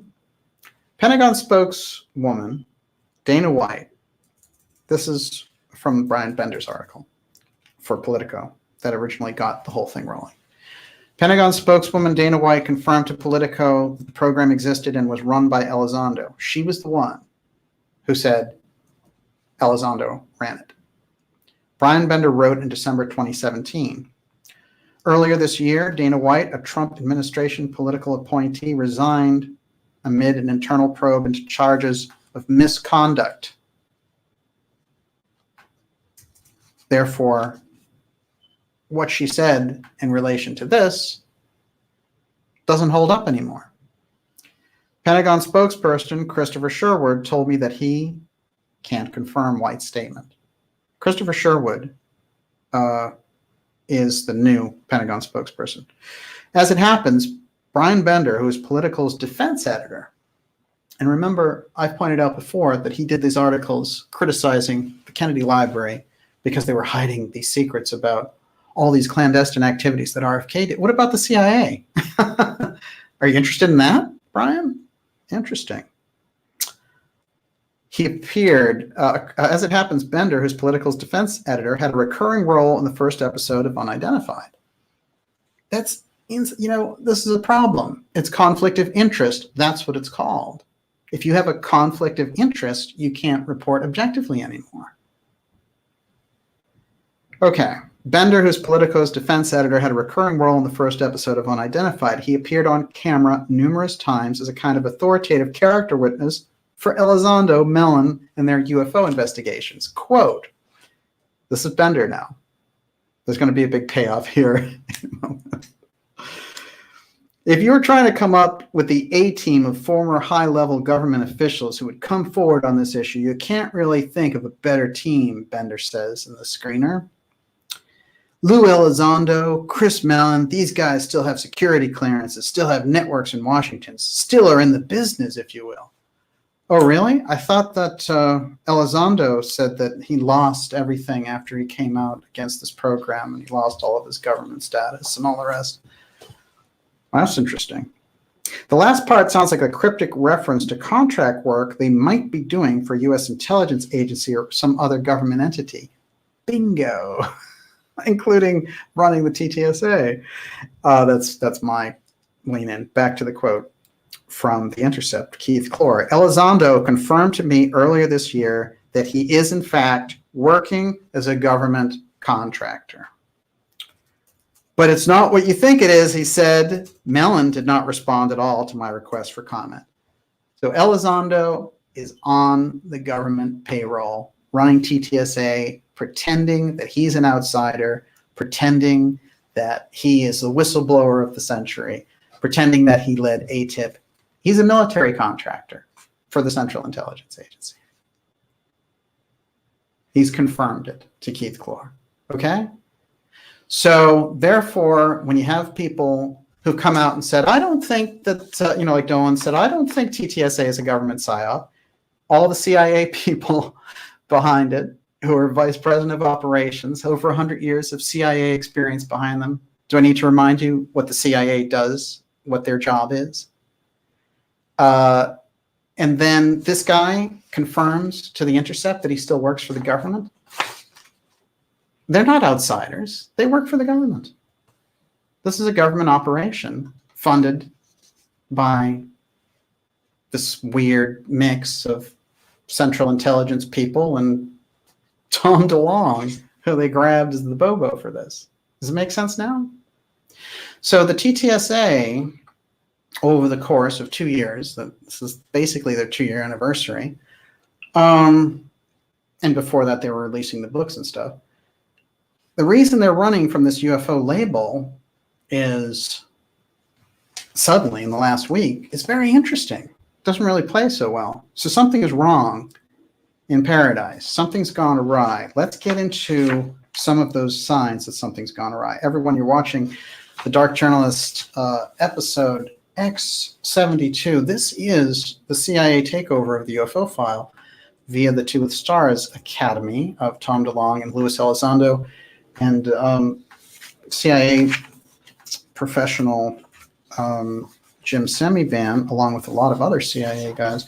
The CIA, they have their own kind of ways and means for getting these kind of control of the public narrative, but this is really one of the most bald-faced attempts to control a subject matter I've ever seen. And I think that we're really seeing the breakdown of this story as we go along. Now, one of the things that I did want to point out had to do with some tweets that I want to show, actually. One thing I wanted to point out was in relation to that A+ business status. And this is something that John Greenwald had posted, which is, the founder of rock band Blink-182, Tom DeLonge, seeks your money to study UFOs, telepathy, and light-speed travel, but declined the opportunity to talk to Barron's about it. So when Barron's asked him to talk about his company and that strange little stock offering that Congress person got so uptight about, he declined the opportunity. That's not a good sign. It's really not. Wouldn't you want all the press you could get? I mean, yeah. Well, especially if questions of transparency were being raised. But this is, I'm in my ivory tower, and I come down once in a while, and either I'll talk to George Knapp, or so you have your people queued up, but they never talk to anybody real. If they talk to me, 99% of their story is going to fall apart immediately because I know the facts. So it's a problem. And it really gets into a problem. I think the bigger problem for the UFO field is what happens when you're faced with all of these, a company that's mischaracterized themselves and lied repeatedly to the public, and they're controlling the whole dialogue for everything that goes on among that group.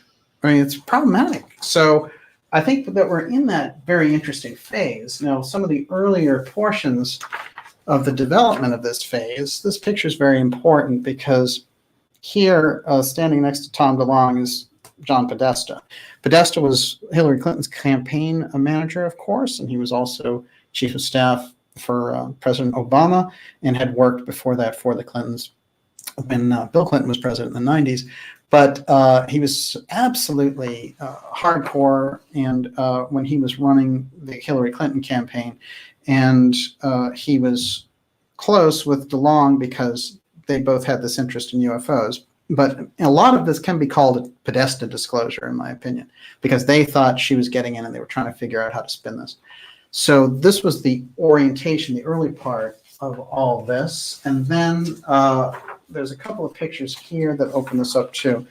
This one, Tom DeLonge on Podesta emails. WikiLeaks released some of those emails between Podesta and DeLonge. And this was part of the document dump. And they kind of showed basically them forming the op. And so he said, Tom DeLonge and Podesta emails, WikiLeaks messed up some important stuff.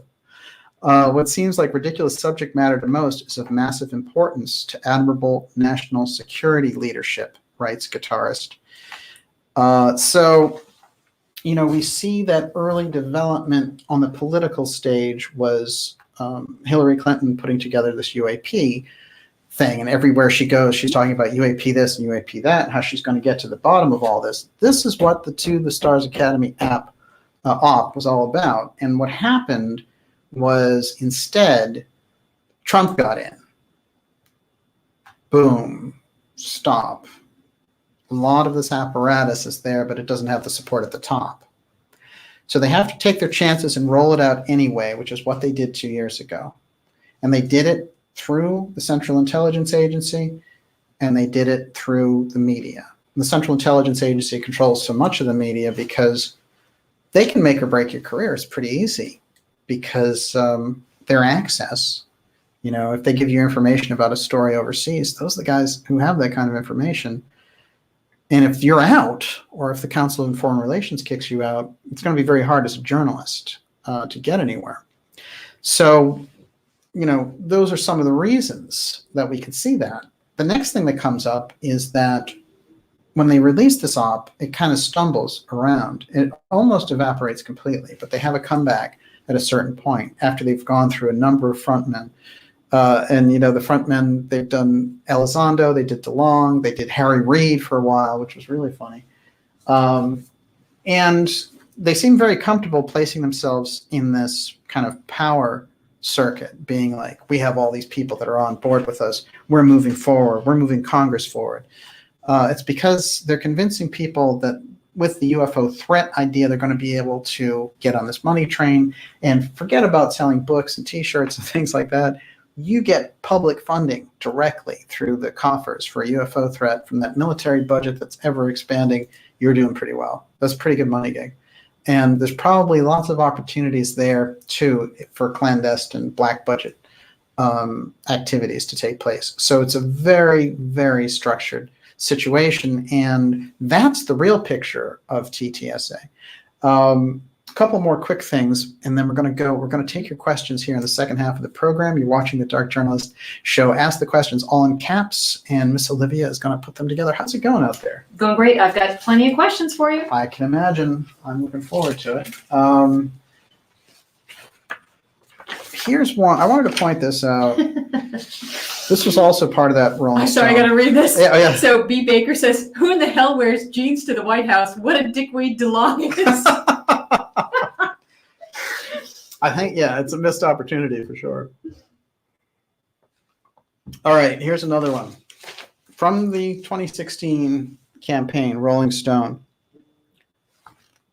Clinton campaign promises to declassify UFO files. Clinton campaign, that's Podesta leading the charge, convincing Hillary. This will be good. I've got this whole op set up. I'm working with Tom DeLonge. DeLonge, it's interesting because the original people he's talking to seem more political and military. Somewhere along the line during that 2016 campaign, all the CIA people jump in. And I think that's where that whole program went awry, that and when Hillary didn't get in. And that's why we're seeing this kind of incredible, John Greenwald at the Black Vault has documented it. It's here, navigating the twisted maze of the AATIP timeline, where he exposes over and over again the inconsistencies around what this group is presenting. I mean, it's really, it's mind-numbing when you read it, because your jaw will drop at the things that they've said and then run away from and then never followed up with or apologized for. Just kept, keep the ball rolling. No accountability. Now, I've pointed out that Dana White was what they hung the entire Elizondo running the AATIP program story on. That's something that can't be denied, all the things in relation to her. I mean, it's out there. This is the cover for the original political story by Brian Bender, put out December 16th, 2017, that caused all the fuss, and then the New York Times article right with it. All this relied on the idea that Dana White had given them correct information. And we find out later she's compromised in her job and is dismissed for that. Then what she has forked over in terms of information could have been, there's a number of scenarios, but anyway, you wouldn't take it as a credible source anymore. That's the fact. So the source is no longer good. Pentagon spokeswoman Dana White confirmed to Politico that the program existed and was run by Elizondo. Well, she's not a good source, so your entire article falls apart. Okay, now, interestingly enough, the person who wrote that is Brian Bender. He is on Twitter, and as I think I mentioned earlier, there was some back and forth, say the least, between him and Greenwald, and how he had blocked people who had criticized him, and that's his right, because the guy's on Twitter and doing his thing. But on one of these tweets, he this is a whole kind of rundown of this tweet session that we had the other day. I found this particularly interesting. It happened on Halloween, so that's yesterday, right? Mm-hmm. Boy, the days are melding fast. So he's starting to talk about it, and the Black Vault, John Greenwald, has pointed out a number of things that Ttsa have said, which just weren't true or misrepresented. And so what he says, he goes out there to defend TTSA, and he says, I think you're right. This is personal. And when it becomes personal, it cannot be dispassionate. Chip, meet, shoulder. If these emails had been revelatory, I've missed it. They have been twisted and turned to attack. And actually, this is Greenwald going through a series of emails related to the story. And if you go through that, that's just what a journalist or a researcher does. You put those out there. There's nothing. It has nothing to do with passion. Like I have a passion to do it. Passion's a good thing anyway. Okay, so I submitted there after seeing him take all these shots. I said, Mr. Bender, you and Politico didn't do due diligence. Wake up. The To the Stars Academy version of the AATIP story is bogus, which has been proven to be bogus. Your version was based on a Pentagon official who resigned because the Inspector General found an ethics violation. And then he did some back and forth responses. But then at the end of all that, he said, please show me all of your reporting to support your claim that TTSA has lied. I'm truly interested in seeing your work. Well, gee, I only have, 1,000 hours of YouTube videos out there. If you're interested, show on up. I'm truly interested in seeing your work. I suspect there is none, just trolling. Okay. And then I said, first, have you read the timeline on the Black Vault for starters? Okay, before even referring him to my 10 episodes on the thing. I said, did you see Mellon using a Mylar balloon photo as a UFO to kick off the TTSA? And then I said, TTSA is an embarrassment of hype and public deception from the start. And I gave him the link to John Greenwald's detailed study of everything that they've said and all the inconsistencies around the AATIP story. It's there. It's public record. Anyone can see it. I mean, it's embarrassing for a journalist. And what does he say? Not Greenwald, a credible source. Well, let's see. Greenwald is used by so many media organizations because all of his work is based on FOIA requests. So what else? What more credible? What would you like? Somebody from TTSA? That's going to be hard. So I wrote, it's you who are not acting credible by promoting a story supported by a discredited source, Dana White, who the Pentagon fired. Why doesn't he bring this up? His source that he based the whole story on got fired a couple months later. Why bring Politico to a new low when they could be exposing a complete public deception? You should pull that first TTSA UFO story. It is not factual. This is it. They could have a fantastic time as a news organization saying, this company gave us wrong information. We went into it, we exposed them, and we exposed that this was a whole UFO LARP on behalf of TTSA. That would be a great news story for any normal chain. What journalists like better than exposing a fraud, right? It makes them look great. That's an excellent point. But instead, what do we get? He says at the end that if you think I based my whole story on her, I have nothing else to say to you. Oh, and that was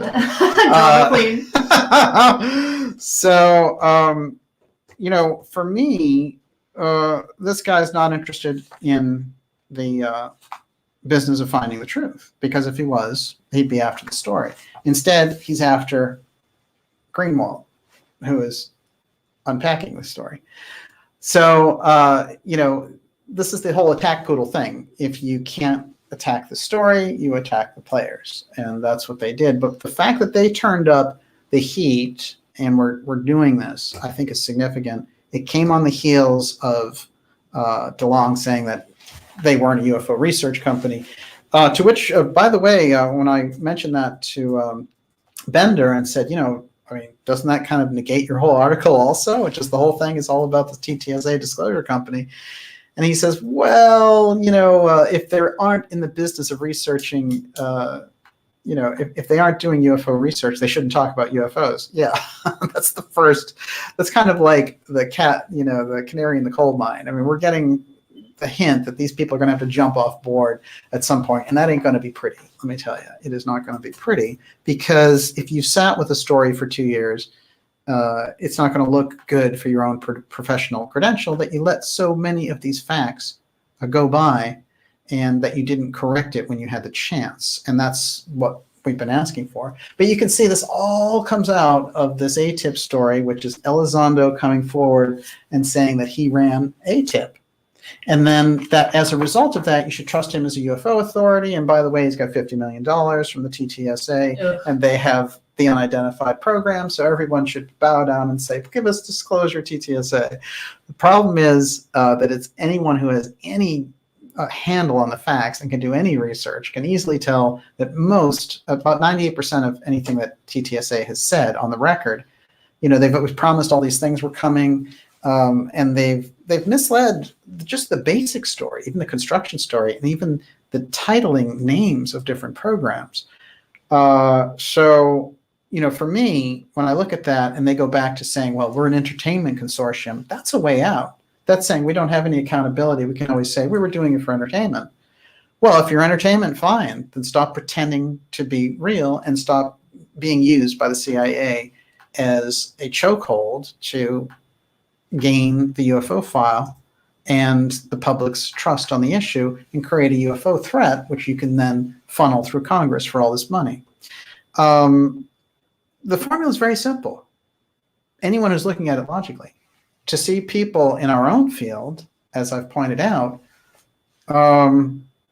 supporting Ttsa or embracing them or working with them is surprising and shocking. And I think that this turnaround isn't going to look good for them if Ttsa is now coming into trouble. So my recommendation would be for people who are in the UFO field or who are studying alternative research to not go anywhere near the Ttsa, because their work has been provably, misleading, and that it's getting very problematic because you have people from Politico, like Bender, criticizing Greenwald, who everyone in the UFO field knows. You do all those shows like Coast to Coast or whoever they are. Dolan knows Greenwald. He knows that Greenwald doesn't have an axe to grind. He knows that Greenwald has the facts. How are you going to balance those things out? So it's going to look very opportunist if you're playing up with the CIA instead of doing the right thing and pointing out who they are and what they're about. So that's the way that I look at it. Anybody, of course, in the field is going to do whatever they want to do. I think it's a fact, though, that anyone who wants to do honest research should make a pledge not to take any money or undue influence from the To the Stars Academy, which has been proven not to be trustworthy because they have not come forward and been honest in a transparent fashion with the actual story of AATIP or Elizondo or any of it. Those are the facts. And with that, Miss Olivia, I turn it over to you. Okay. So let's get to the big questions. Mm-hmm. All right. So Alice in Woo Land. Do you think the government/military complex have no idea how to disclose the whole UFO narrative without getting backlash for keeping it secret for 50 years, hence Ttsa? Well, there's a point here, which is inside the government, there's a group, obviously rests somewhere inside the aerospace industry, which was able to take, how we've tracked the UFO file, and people like Vannevar Bush and Robert Sarbarker, who told in the 80s what was actually happening with that UFO file and how they had tried to redevelop these things. It's on the record. That's not an MJ-12 thing. That's Sarbarker talking in the early 80s, who was one of the top physicists in the 40s and 50s. So they've been working on that material. They've been redeveloping it. They've been doing these things with it. At some point, it got outside of the government's hands. And they helped that process because they thought, maybe if they come after us, we'll have to, we'll get subpoenaed and we'll have to give up some of this information. Maybe we can't rely on national security. We'll use private companies to do this. And this is where this kind of unholy alliance between the secrecy on the black budget side and the military contractors came into being. Lockheed Martin is certainly one of those players, as is Boeing. Now that material that they have had those years to develop And they are preparing, in a sense, to market some of that and to use it. And one of the ways I think that this group has decided that they could make out and be part of that wave is to create a congressional funding corridor for a UFO threat that does not exist. Now, UFOs do exist. And, we have seen them in our skies for a very long time. There have been viable reports. And what we need, really, if anything, is a strong public effort, public awareness, media attention, and research. And we need the government to open up the files that they have and share this information. Barring that, what we don't need is a phony threat scenario and this corridor funding set up as a result of that. That's a complete degradation of the entire process. And that would set society back even further on the UFO issue. So in my opinion, yes, they have a problem with how to get this information out. And I think even on the Trump side, where they talk about, a war-fighting domain about space, it's also the wrong language.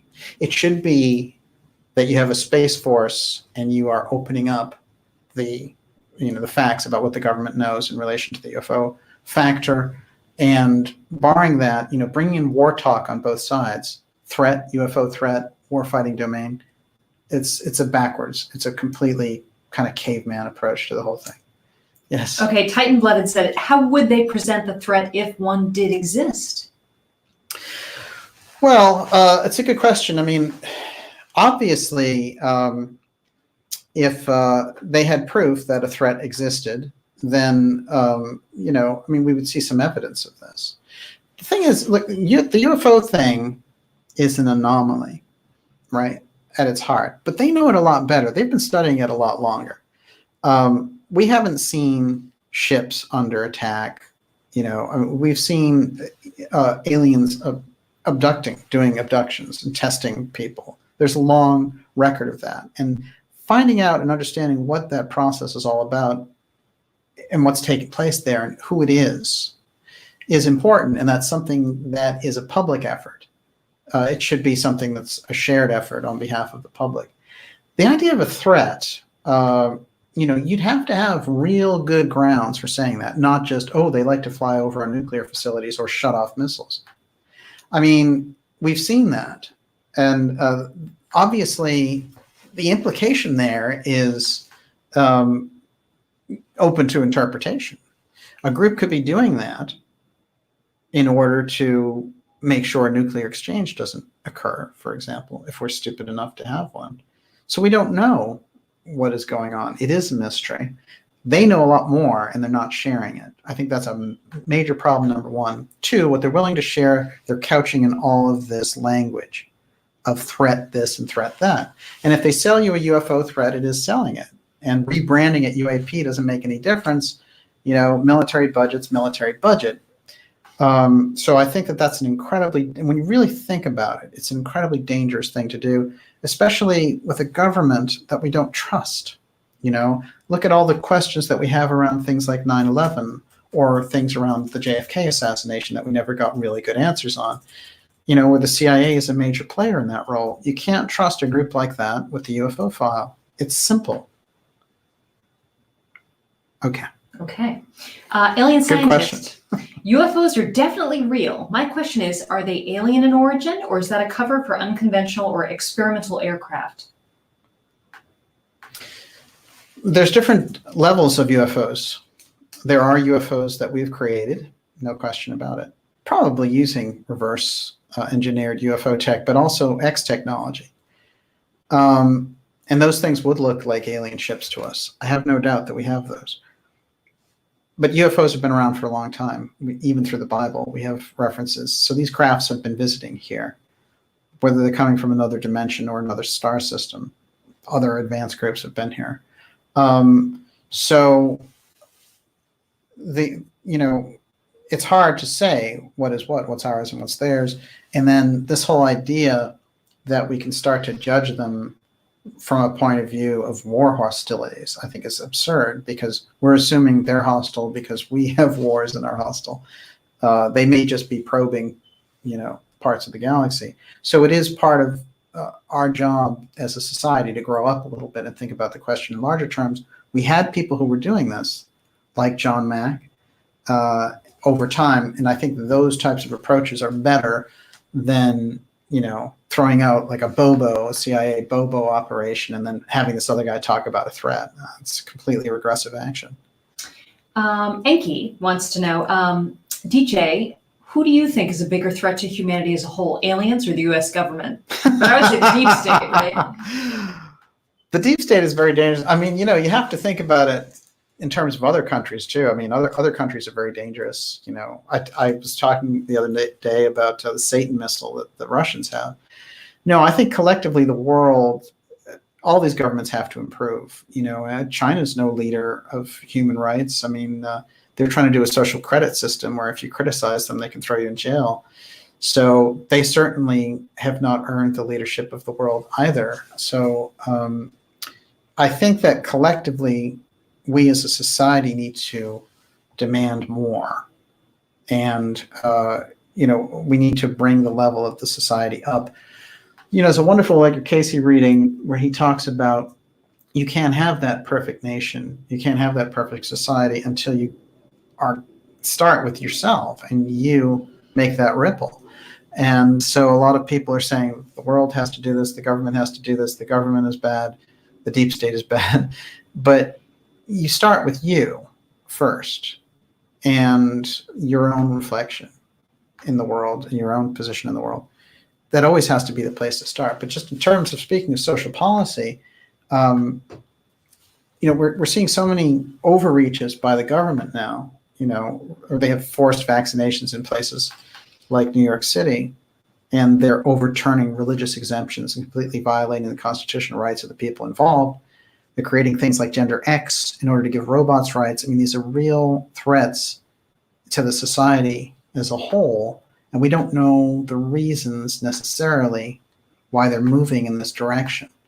So we need more transparency to make better decisions, and the culture at large, which is really becoming largely a junk culture, needs to be improved through the right people coming forward and leading it, and with the support of the citizenry.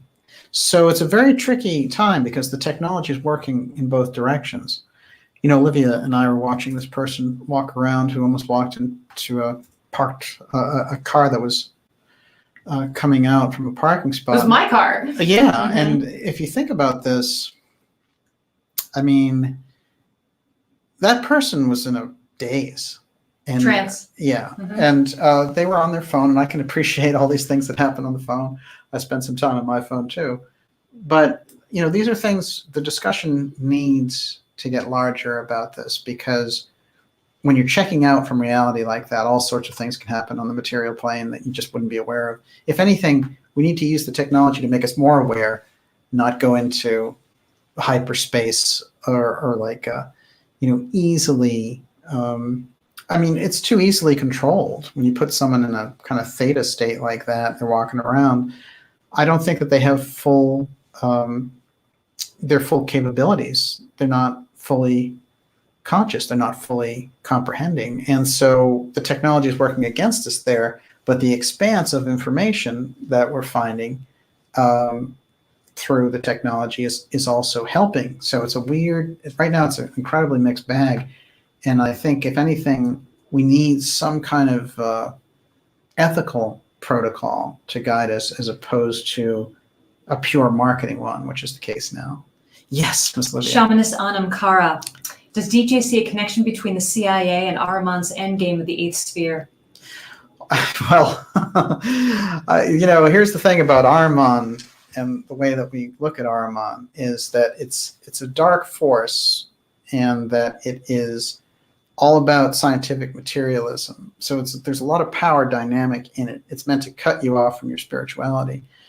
The Central Intelligence Agency is a group that has accumulated to themselves too much power, and that they continue to do that.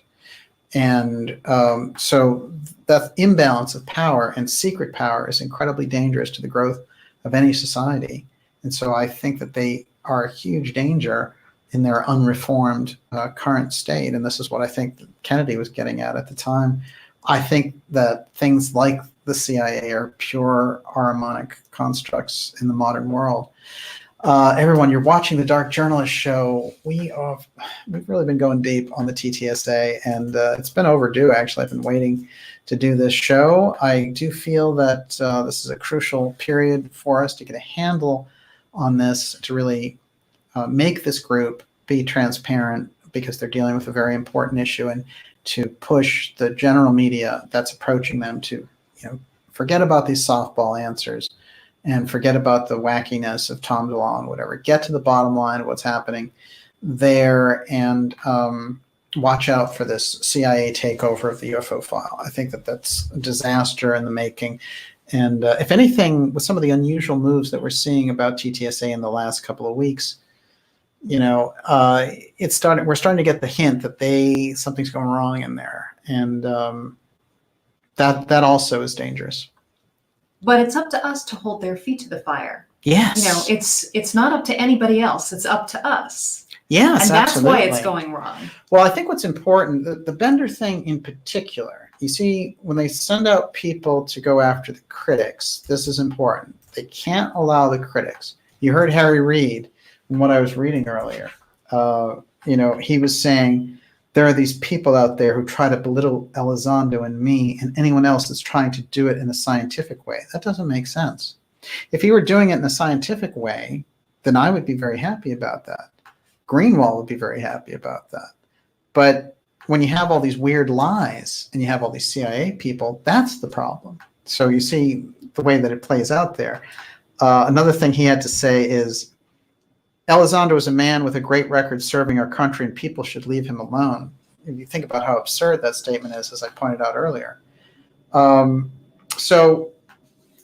definitely get that. And in parts of the UFO world, you see things like this. It's Elizondo City, right? There's no tough questions. Everything's a softball question, and it's, can I have this guy at my conference or whatever? Well, what's interesting is they did what was fundamentally a TTSA conference in Arizona. And this thing was so underattended. So the grassroots is not there for these guys. They come in all on top. It's a top heavy operation. They've got the media on their side. They've got the History Channel show. They've got money. They have all this stuff. They have the PR to send it out and all the rest of it. But on the ground, you have the TTSA fanboys and that kind of stuff. Not a lot of real support, oddly enough. So people coming out and seeing their whole thing, doing their conferences, the people on the ground aren't there. And this is what I think. They do not have that fundamental support. They haven't earned it. And I think that they think that they can do this flyover version of it and control the narrative, which is what the whole thing is about. There may be hidden aspects beyond it. And when I say this, I'm not trying to ascribe any evil intentions to people like DeLonge or something like that. I'm saying that the fundamental effect of having all these CIA people involved and of rolling out your story and lying about Elizondo's role at AATIP and all the rest of it shows that you're not coming from a place of transparency. You're not coming from a place of honesty with this. You're looking for either a marketing advantage or to run it off for them, or some trade-off of all of it. And, I noticed very closely, because I've tracked DeLonge. Remember, I was set up to debate DeLonge, Motherboard Vice. Let me think about this. 2016. And it turned out that they just interviewed me and interviewed him. But when I was tracking him, one of the things I noticed was when he first came out, everything that he said was scripted. And he said, and then I talked to the general, and he looked at me straight in the eye, sharp intake of breath, and said, "We found a life form." And he would do this over and over again. And recently, when he was talking, he did an interview with Rolling Stone, and he said, "The general looked at me in the eye, sharp intake of breath, and said, 'We found the key to the UFO reality.'" It had changed. They didn't find an alien life form now. they didn't want to talk about the alien part. They figure, oh, we'll just talk about the UFO part. So the narrative had changed somewhere along the line, which tells me that that story is a setup. I mean, it's not a real story because they changed it. So that gives you some level of the honesty that it's okay to lie. And that's the problem, I think, with this story. Yes. Melissa Magalines, that's how you pronounce that. Melissa, it's great to see you out there. Says, when are you and Dolan going to do a sit down? Well, isn't that interesting? Would love that to happen. Yeah. Well, I'll tell you. We had talked about that, and we were in touch. And I think I made it very clear that I wasn't going to go along with the Ttsa part, and he didn't follow up as a result. Now, of course, I've talked to him and done interviews with him before, and in general, I think that I've enjoyed his work in the past. It's only the Ttsa thing that I have any issue with, and I think it's more about not standing up to this thing, and that's a problem. It is a really big problem. But no, do I enjoy Richard Dolan's work? Of course I do, and I just honestly feel that this, it's not such a great period when you have somebody like him saying that Ttsa isn't a government thing when it's so obvious. I mean, all the things I laid out tonight, all he has to do is watch this show and change his mind. But yeah, certainly, I'm always up for talking to Richard Dolan. Okay, Liberty Thunder. Has DJ talked to LMH about her support for Ttsa, especially for Peter? Well, I'll tell you the thing about Linda Moulton Howe and Ttsa. Her friend Eric Davis and Hal Puthoff are both associated with them. That's her point of contact, really. She hasn't gone out there and really promoted along with Elizondo and Delonge and stuff like that. But there are some good people or informed people that they've swooped up in that whole thing. And so I think that she gives them the benefit of the doubt. I also feel that she's working on an autobiography now, so I don't think her real, I don't think she has a real kind of focus in the details on this. So yeah, but we haven't talked in a couple of months. So I'm going to actually just go out on a limb here. Psilocybin Atlanta said people like Dolan and Howe have been starved for this for decades. Oh no, it's true. And yeah. Ttsa is tossing them a bone. And I think this is really just, let's be compassionate about this. We know, just in case the audience doesn't know, there is not a lot of money in the UFO field, although people in the media think that other people write books and do research as if there's like tons of money, and there isn't. This is not a profitable business. And so there's temptation to work with the Ttsa, I'm sure, financially. But I think there's also the idea that you could be an insider. It's sort of like yes. If, who knows what George Knapp knows that he hasn't told the rest of us? He could be in on, that's very tempting. Oh, yeah, absolutely. No, but I think that you can do all that and you can reason all that without the CIA Ttsa part. See what I mean? In other words, you can have all those same conundrums. It is very tempting, though, and we have heard reports of them going behind the scenes, talking to people and saying, you can get along going pretty well with us. So those conversations are happening. That's the way that they do business. In terms of the field itself, the field, it is, it's a tricky place because there are researchers, because the media starved the field for so long. This is a weird thing too, because they did that with help from the CIA, you have to remember, and other government agencies that wanted to keep the truth about these things quiet. So by the time they get to the point where they want to come out with things, a lot of these people are anxious to be vindicated, which is, I think, the point that you were trying to get at. And I 100% agree. And that's why when people have asked me, well, how did Peter Levenda get mixed up with those guys? Well, I remember their early conversations when they approached Joseph Farrell. And, they said you can make some real money doing this. And, they didn't wind up working with Farrell because he was anti-Hillary. That's really what it comes down to. And we deduced. And they thought Hillary was going to be president and run this thing. So they got Levenda instead of Farrell. Look, in any structure, you want to be, if there's a corporation out there spending money and promoting things, you want to be able to get those projects out, absolutely. The problem with the TTSA is a little bit different, which is that it is openly run by the Central Intelligence Agency. Those are all career CIA people. One. Two, they've misled the public over and over again. It's on record. They've even misled the public about who Elizondo was. That was all a story. So you can't start lining yourself up with people who don't tell the truth, one, and who are associated with murky, clandestine operators who haven't been known to be very good for public honesty. So either you're in the business, you're about public honesty, or you get out. I mean, that's just a very kind of simple way to do it. There's lots of other businesses you can be in where the truth isn't that important. Just look at Wall Street. But yes, it is, the field itself is not very kind to some of the really great researchers at times. And so, yeah, I think the temptation to climb on board. I remember in talking with some of these researchers, I can put it to you this way, which is they have a great desire to be right. And as they get older, that desire, they know that they've been blocked out of the reality, and they like the idea of moving the culture forward. The problem is you can't move the culture forward at any price. And these guys, their idea of moving the culture forward is to create a threat narrative. That's the way, hey, meet the alien idea. It's a big threat, and to scare millennials and older people.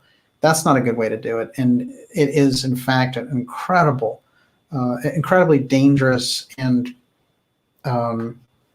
deceptive approach. So therefore, my feeling is that would be completely worthless. That kind of disclosure would be actually a counterbalance. You'd be better off without it.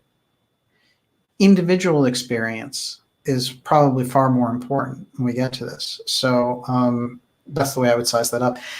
We will take a couple more questions. Everyone, you're watching the Dark Journalist program. Wow, episode X72 after episode X71 with Gigi Young last night. Just fantastic show last night and tonight. A great crowd again. It's great to see you all out there. And I want to recommend you go to darkjournalist.com, sign up for the newsletter. That keeps us in touch regardless of what happens with the social media networks. And I can tell you that there are more and more channels who are trying to get the word out that are being either sidelined or shut down or whatever. So make sure you're on that mailing list. And you'll get just basically about once a week, you'll get a little update on what's happening. And there's some very important things happening for November and December you're going to want to be a part of. While you're there, become a subscriber to the site, and you will have access to these things before anybody else. And that's really kind of an important reward for supporting our work, which is very important that you do that because it gives us the ability to spend the time on it. And we very much appreciate it. Miss Olivia. Okay, so I'm dying to ask this question. Igor St. George's Butler. It seems the eugenics program might try to hide their activities behind a false alien hybrid threat. Wow, that's pretty good. That's pretty good. Eugenics is one of my top issues that I'm concerned with. Well, I'll tell you, a lot of these people on the TTSA board are like some of them molecular biologists. They all have medical things going on, and they study biological weapons and things like that.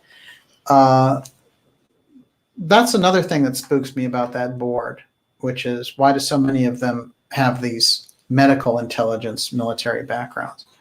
So I think that is pretty major, actually. And the whole hybrid idea, that's a pretty major thing to introduce also. We've touched on the hybrid aspect with people like Dr. David Jacobs, who really has the 4 or 5 decades on the subject. And when you talk to him, you become absolutely convinced that not only is it possible, but it is happening. And so it's something I think that we need to get some great facts on and not be superstitious about, but to really take some of those deep researchers who plunged into it seriously. So yeah, excellent question. Jason Ingram, does DJ think a shareholder lawsuit versus TTSA would be a good idea? We could get depositions with Elizondo and others and get them on the record under penalty of perjury. Well, I think that they should be accountable. And so this is a very interesting question.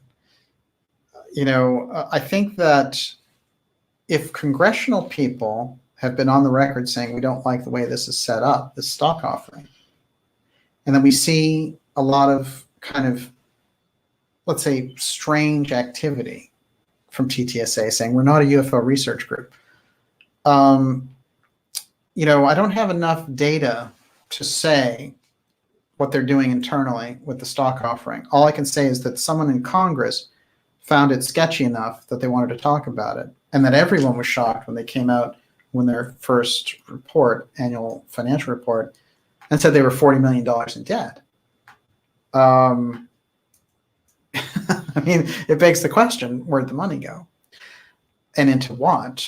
So I think anything that brings more transparency from that group is good. I don't know if I can recommend a stock action because I haven't had stockholders get in touch with me and tell me that they've witnessed any unusual stock activity. However, this is, I can put on the record.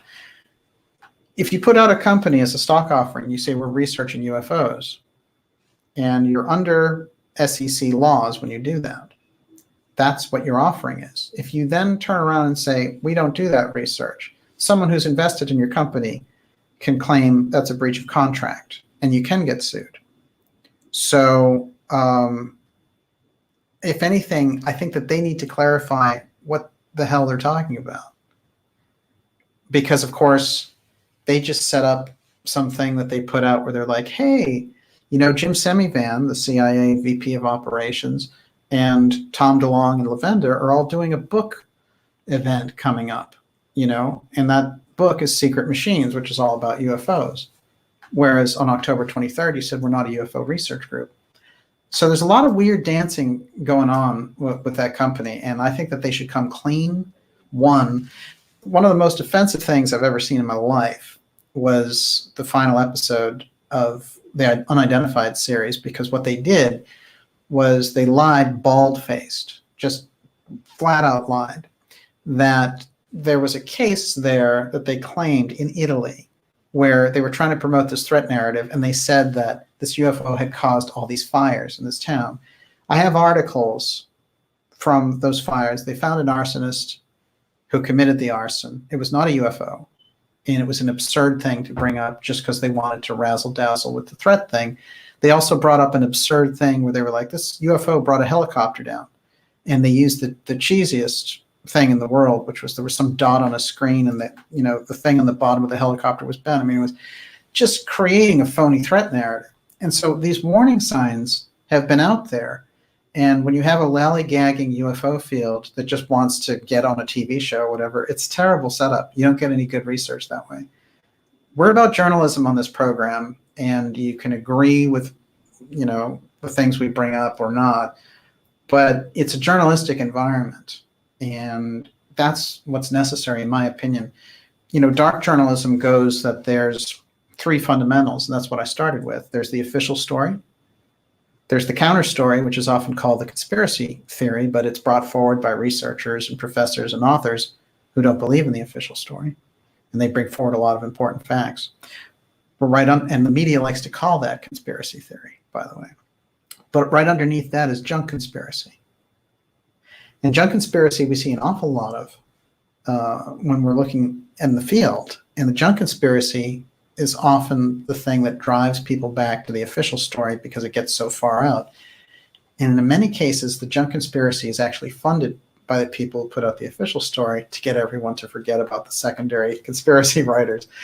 So you have to look at things that way. That's dark journalism. And whenever I've looked at any major story, those three elements are always present.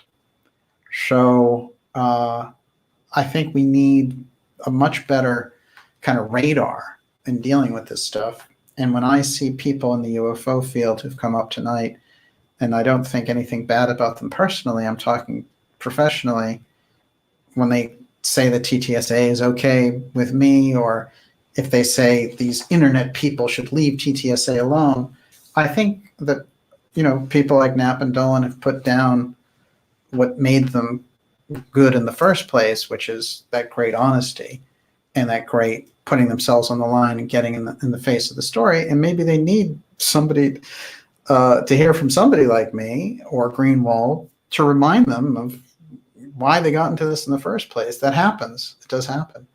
And if anything, you know, it's up to anyone who's doing this to pursue their own elements. But I have said, I've put on the record that I'm not going to help anyone in the endeavor of supporting the To the Stars Academy. And I'm not going to work with them, even if they wrote me a check for $1 million. I'm not going to work with the TTSA. No way. Because it's a CIA-run operation, and that is the kind of thing that will turn and rend you, using spiritual language. It's not the kind of thing you want to put any trust in. When you see other people, who are in the field and they are closing in or defending them or whatever it happens to be, or they're even, in some cases, they'll say things about me like, you'll be proven wrong. I mean, it's crazy. It's like, hey, 3 or 4 months ago, no, maybe longer, 6 months ago, we were friends. What happened to you? It's this weird TTSA clawing thing. And these are the dynamics. You have to remember something about intelligence work. I've studied it a lot. They're great at division. And they're also great at disappearing if things don't go well too, by the way. So watch out for that. But yes, I would say that the people in the field need to stop embracing the To the Stars Academy and start asking the right questions and getting the good answers. And if they can't get those good answers, they should they should go look somewhere else for answers on this and just let that entertainment consortium do as they will. Yes, Miss Olivia, the last question of tonight. Okay, these are linked. D.E. Ciccone, but what are they really setting us up for? Transhumanism/AI? And Jim Roy the Heretic, is UFO tech disinfo from CIA about 5G space fence final total control? Is this all a final stage of von Braun's warning to Carol Rosin of fake ET invasion? Yeah, well, I take that very seriously. I think Carol Rosin's story is important. And I do feel that there was a plan out there which was gamed out, which was that at some point they'll use an alien threat invasion. They have developed the technology to the point where they can do that. So we have to keep that in mind. It's very viable for us to consider that because we've seen them. If we go through the records, we've seen things like Operation Northwoods, et cetera. For people to kind of blithely say, oh, like that's Blue Beam and, Blue Beam was some guy who dreamed it up or whatever. The idea of Blue Beam now is a meme. It's an idea. So where it originally came from isn't even really that important. It's what does it mean to somebody? It's like when you say false flag, what does it mean? We understand what a false flag is, so we understand what Blue Beam is. Blue Beam is a false alien invasion to create a martial law scenario. Do they have a plan like that on the books? In my opinion, 100%, you better believe it. So I think it is very important to size up what's happening in terms of the space fence. We probably can't bring that aspect in here at the end because there's a lot to explain. We just did some shows in August with Alana Freeland, who's done the most comprehensive work on the space fence. But I think that idea of a control grid, and if you get that through space, that is absolutely something they've been working on for a long time. Look, if you want transparency, forget about what they say about these junk, tic-tac cases and things like that. Think about the fact that that we haven't visited the moon since 1972. Then ask yourself why. Then ask yourself, why are they so gung-ho to do it by 2024? How do they excuse 50 years of non-activity going to the moon and suddenly they're gung-ho to go?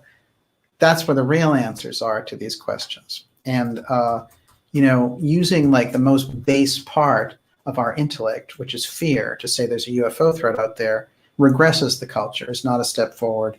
And that kind of disclosure isn't worth anything to anyone.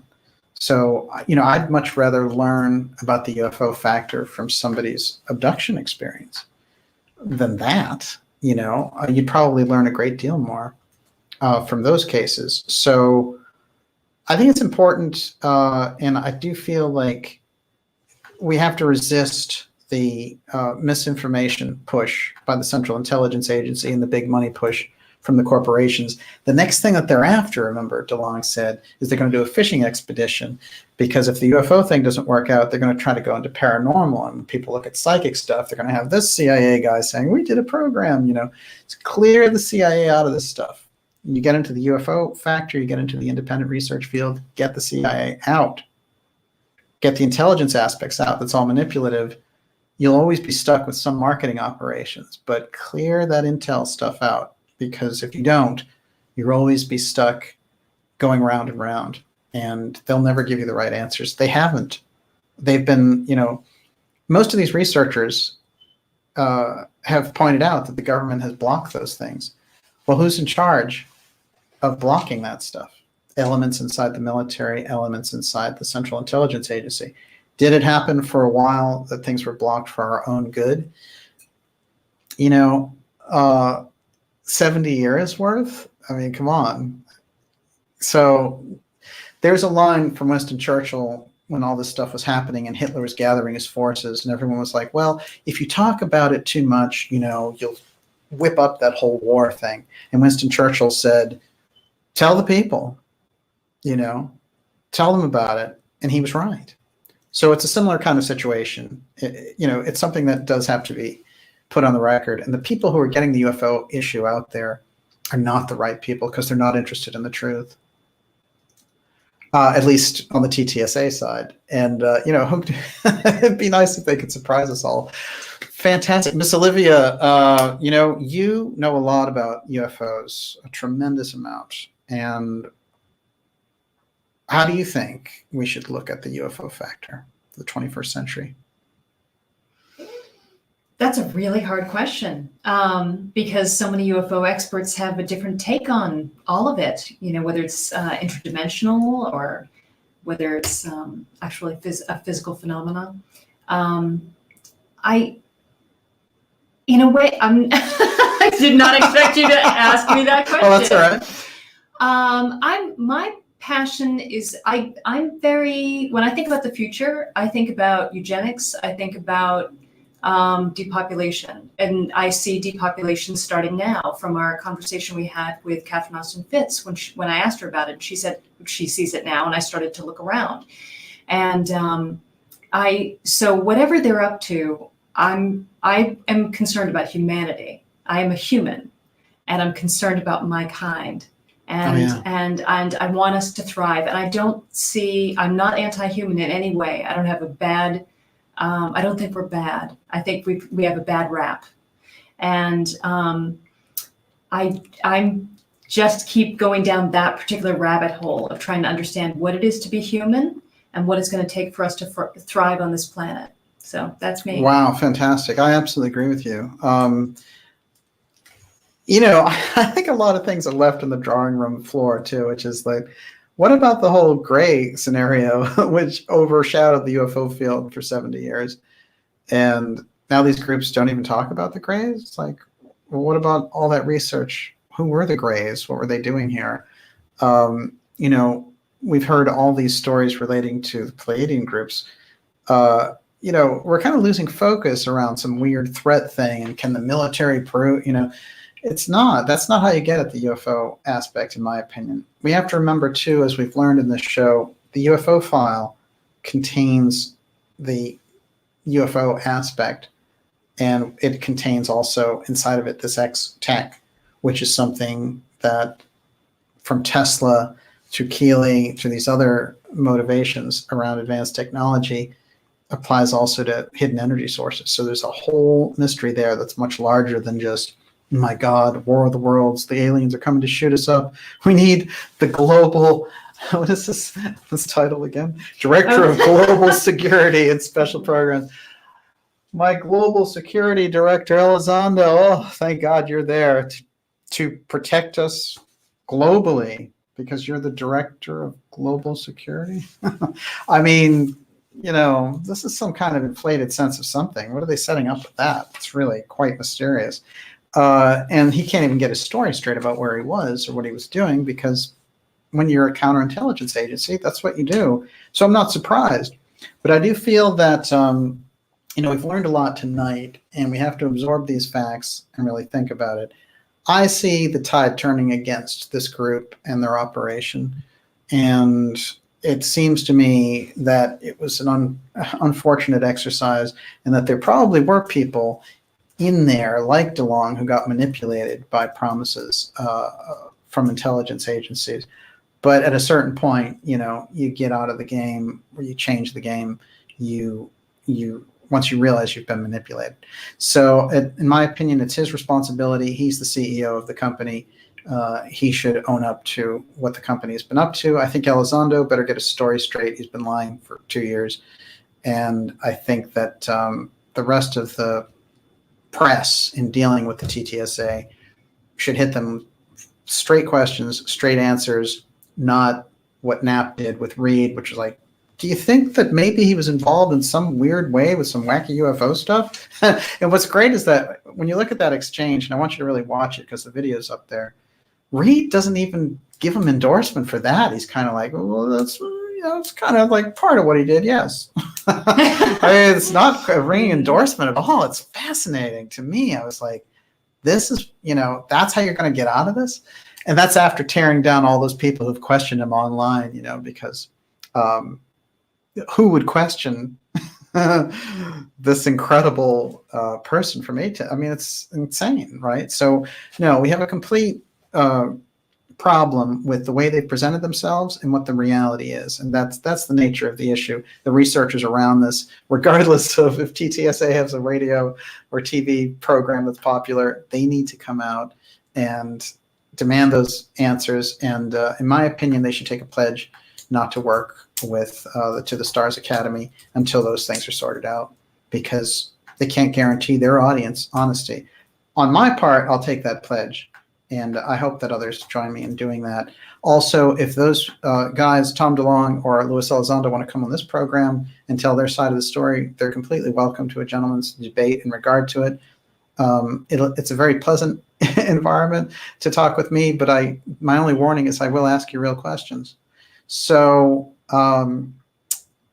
what is it? Hashtag DJ TTSA debate. Mm-hmm. I'm going for it. Everyone, thank you so much. It's been great to be here. And Olivia, wow, fantastic questions. I have to thank some super chatters. Okay, so Liberty Thunder, Matt M, Kimberly T, Bill Gomez, Diane Argabright, Scabtree Scabby, Aether. Thank you. Aether gave us a huge donation. That's great. James Jackson, Quinton, I don't know how to pronounce her name, I'm sorry, Jufrey, and Eric Ackerley. Thank you so much. We really appreciate it. Fantastic. All your support really helps the show, and it's great to have you out there. We really enjoyed having everyone with us, and it's great to see those familiar faces there with us tonight. We will be back next week. This is, in fact, the last X series episode for 2019, but we'll be back with some live interview shows, and we'll come back on January 1st, 2020 with X Series 73. And we'll be working on some very important things that are going to help really bring some of these answers out. And some of it is deeply related to the UFO field. So thank you very much for being with us. We've enjoyed being with you the past couple of nights, and we'll see you next Friday. Are we going next Friday? Yeah, we'll be here. Sure, we're just not we won't do X Series 73. I see. Yes. Okay. I was trying to add it up there because there's been a couple of double episodes. Mm-hmm. So the only question left, Miss Olivia, is what's for dinner? The fat thing is we can make the fastest. This was supposed to be a short show. There are no short shows. I definitely see some sriracha in the future. Thank you, everyone. Thank you, Gigi. You did fantastic tonight. Really appreciated having you out there. And everybody, if you did not watch last night's episode, it was a spectacular episode. Many people said it was our best. It was highly charged, a real smorgasbord. It was incredible. Esoteric 369, Najat, Shelby, wow. Brenda Fisher, fantastic to see you. Lots of great people out there tonight. Enki, nice to see you. So great to have everyone out tonight. I hope you all had a fantastic Halloween. I know there's some more Halloween parties happening this weekend. Liberty Thunder, terrific to see you out there. And remember, this is daylight saving time, bizarrely enough, this weekend. That's going to make it even darker at night. So that's okay by me. And we will see you all next Friday. Okay. Thanks, everybody. Thanks, Lee. I see Lee out there. Michael Wise. Terrific. Now we're talking. We will see you next week. And of course, we end broadcast, but we never end. See, it didn't even go off. Aha, it never really ends, right?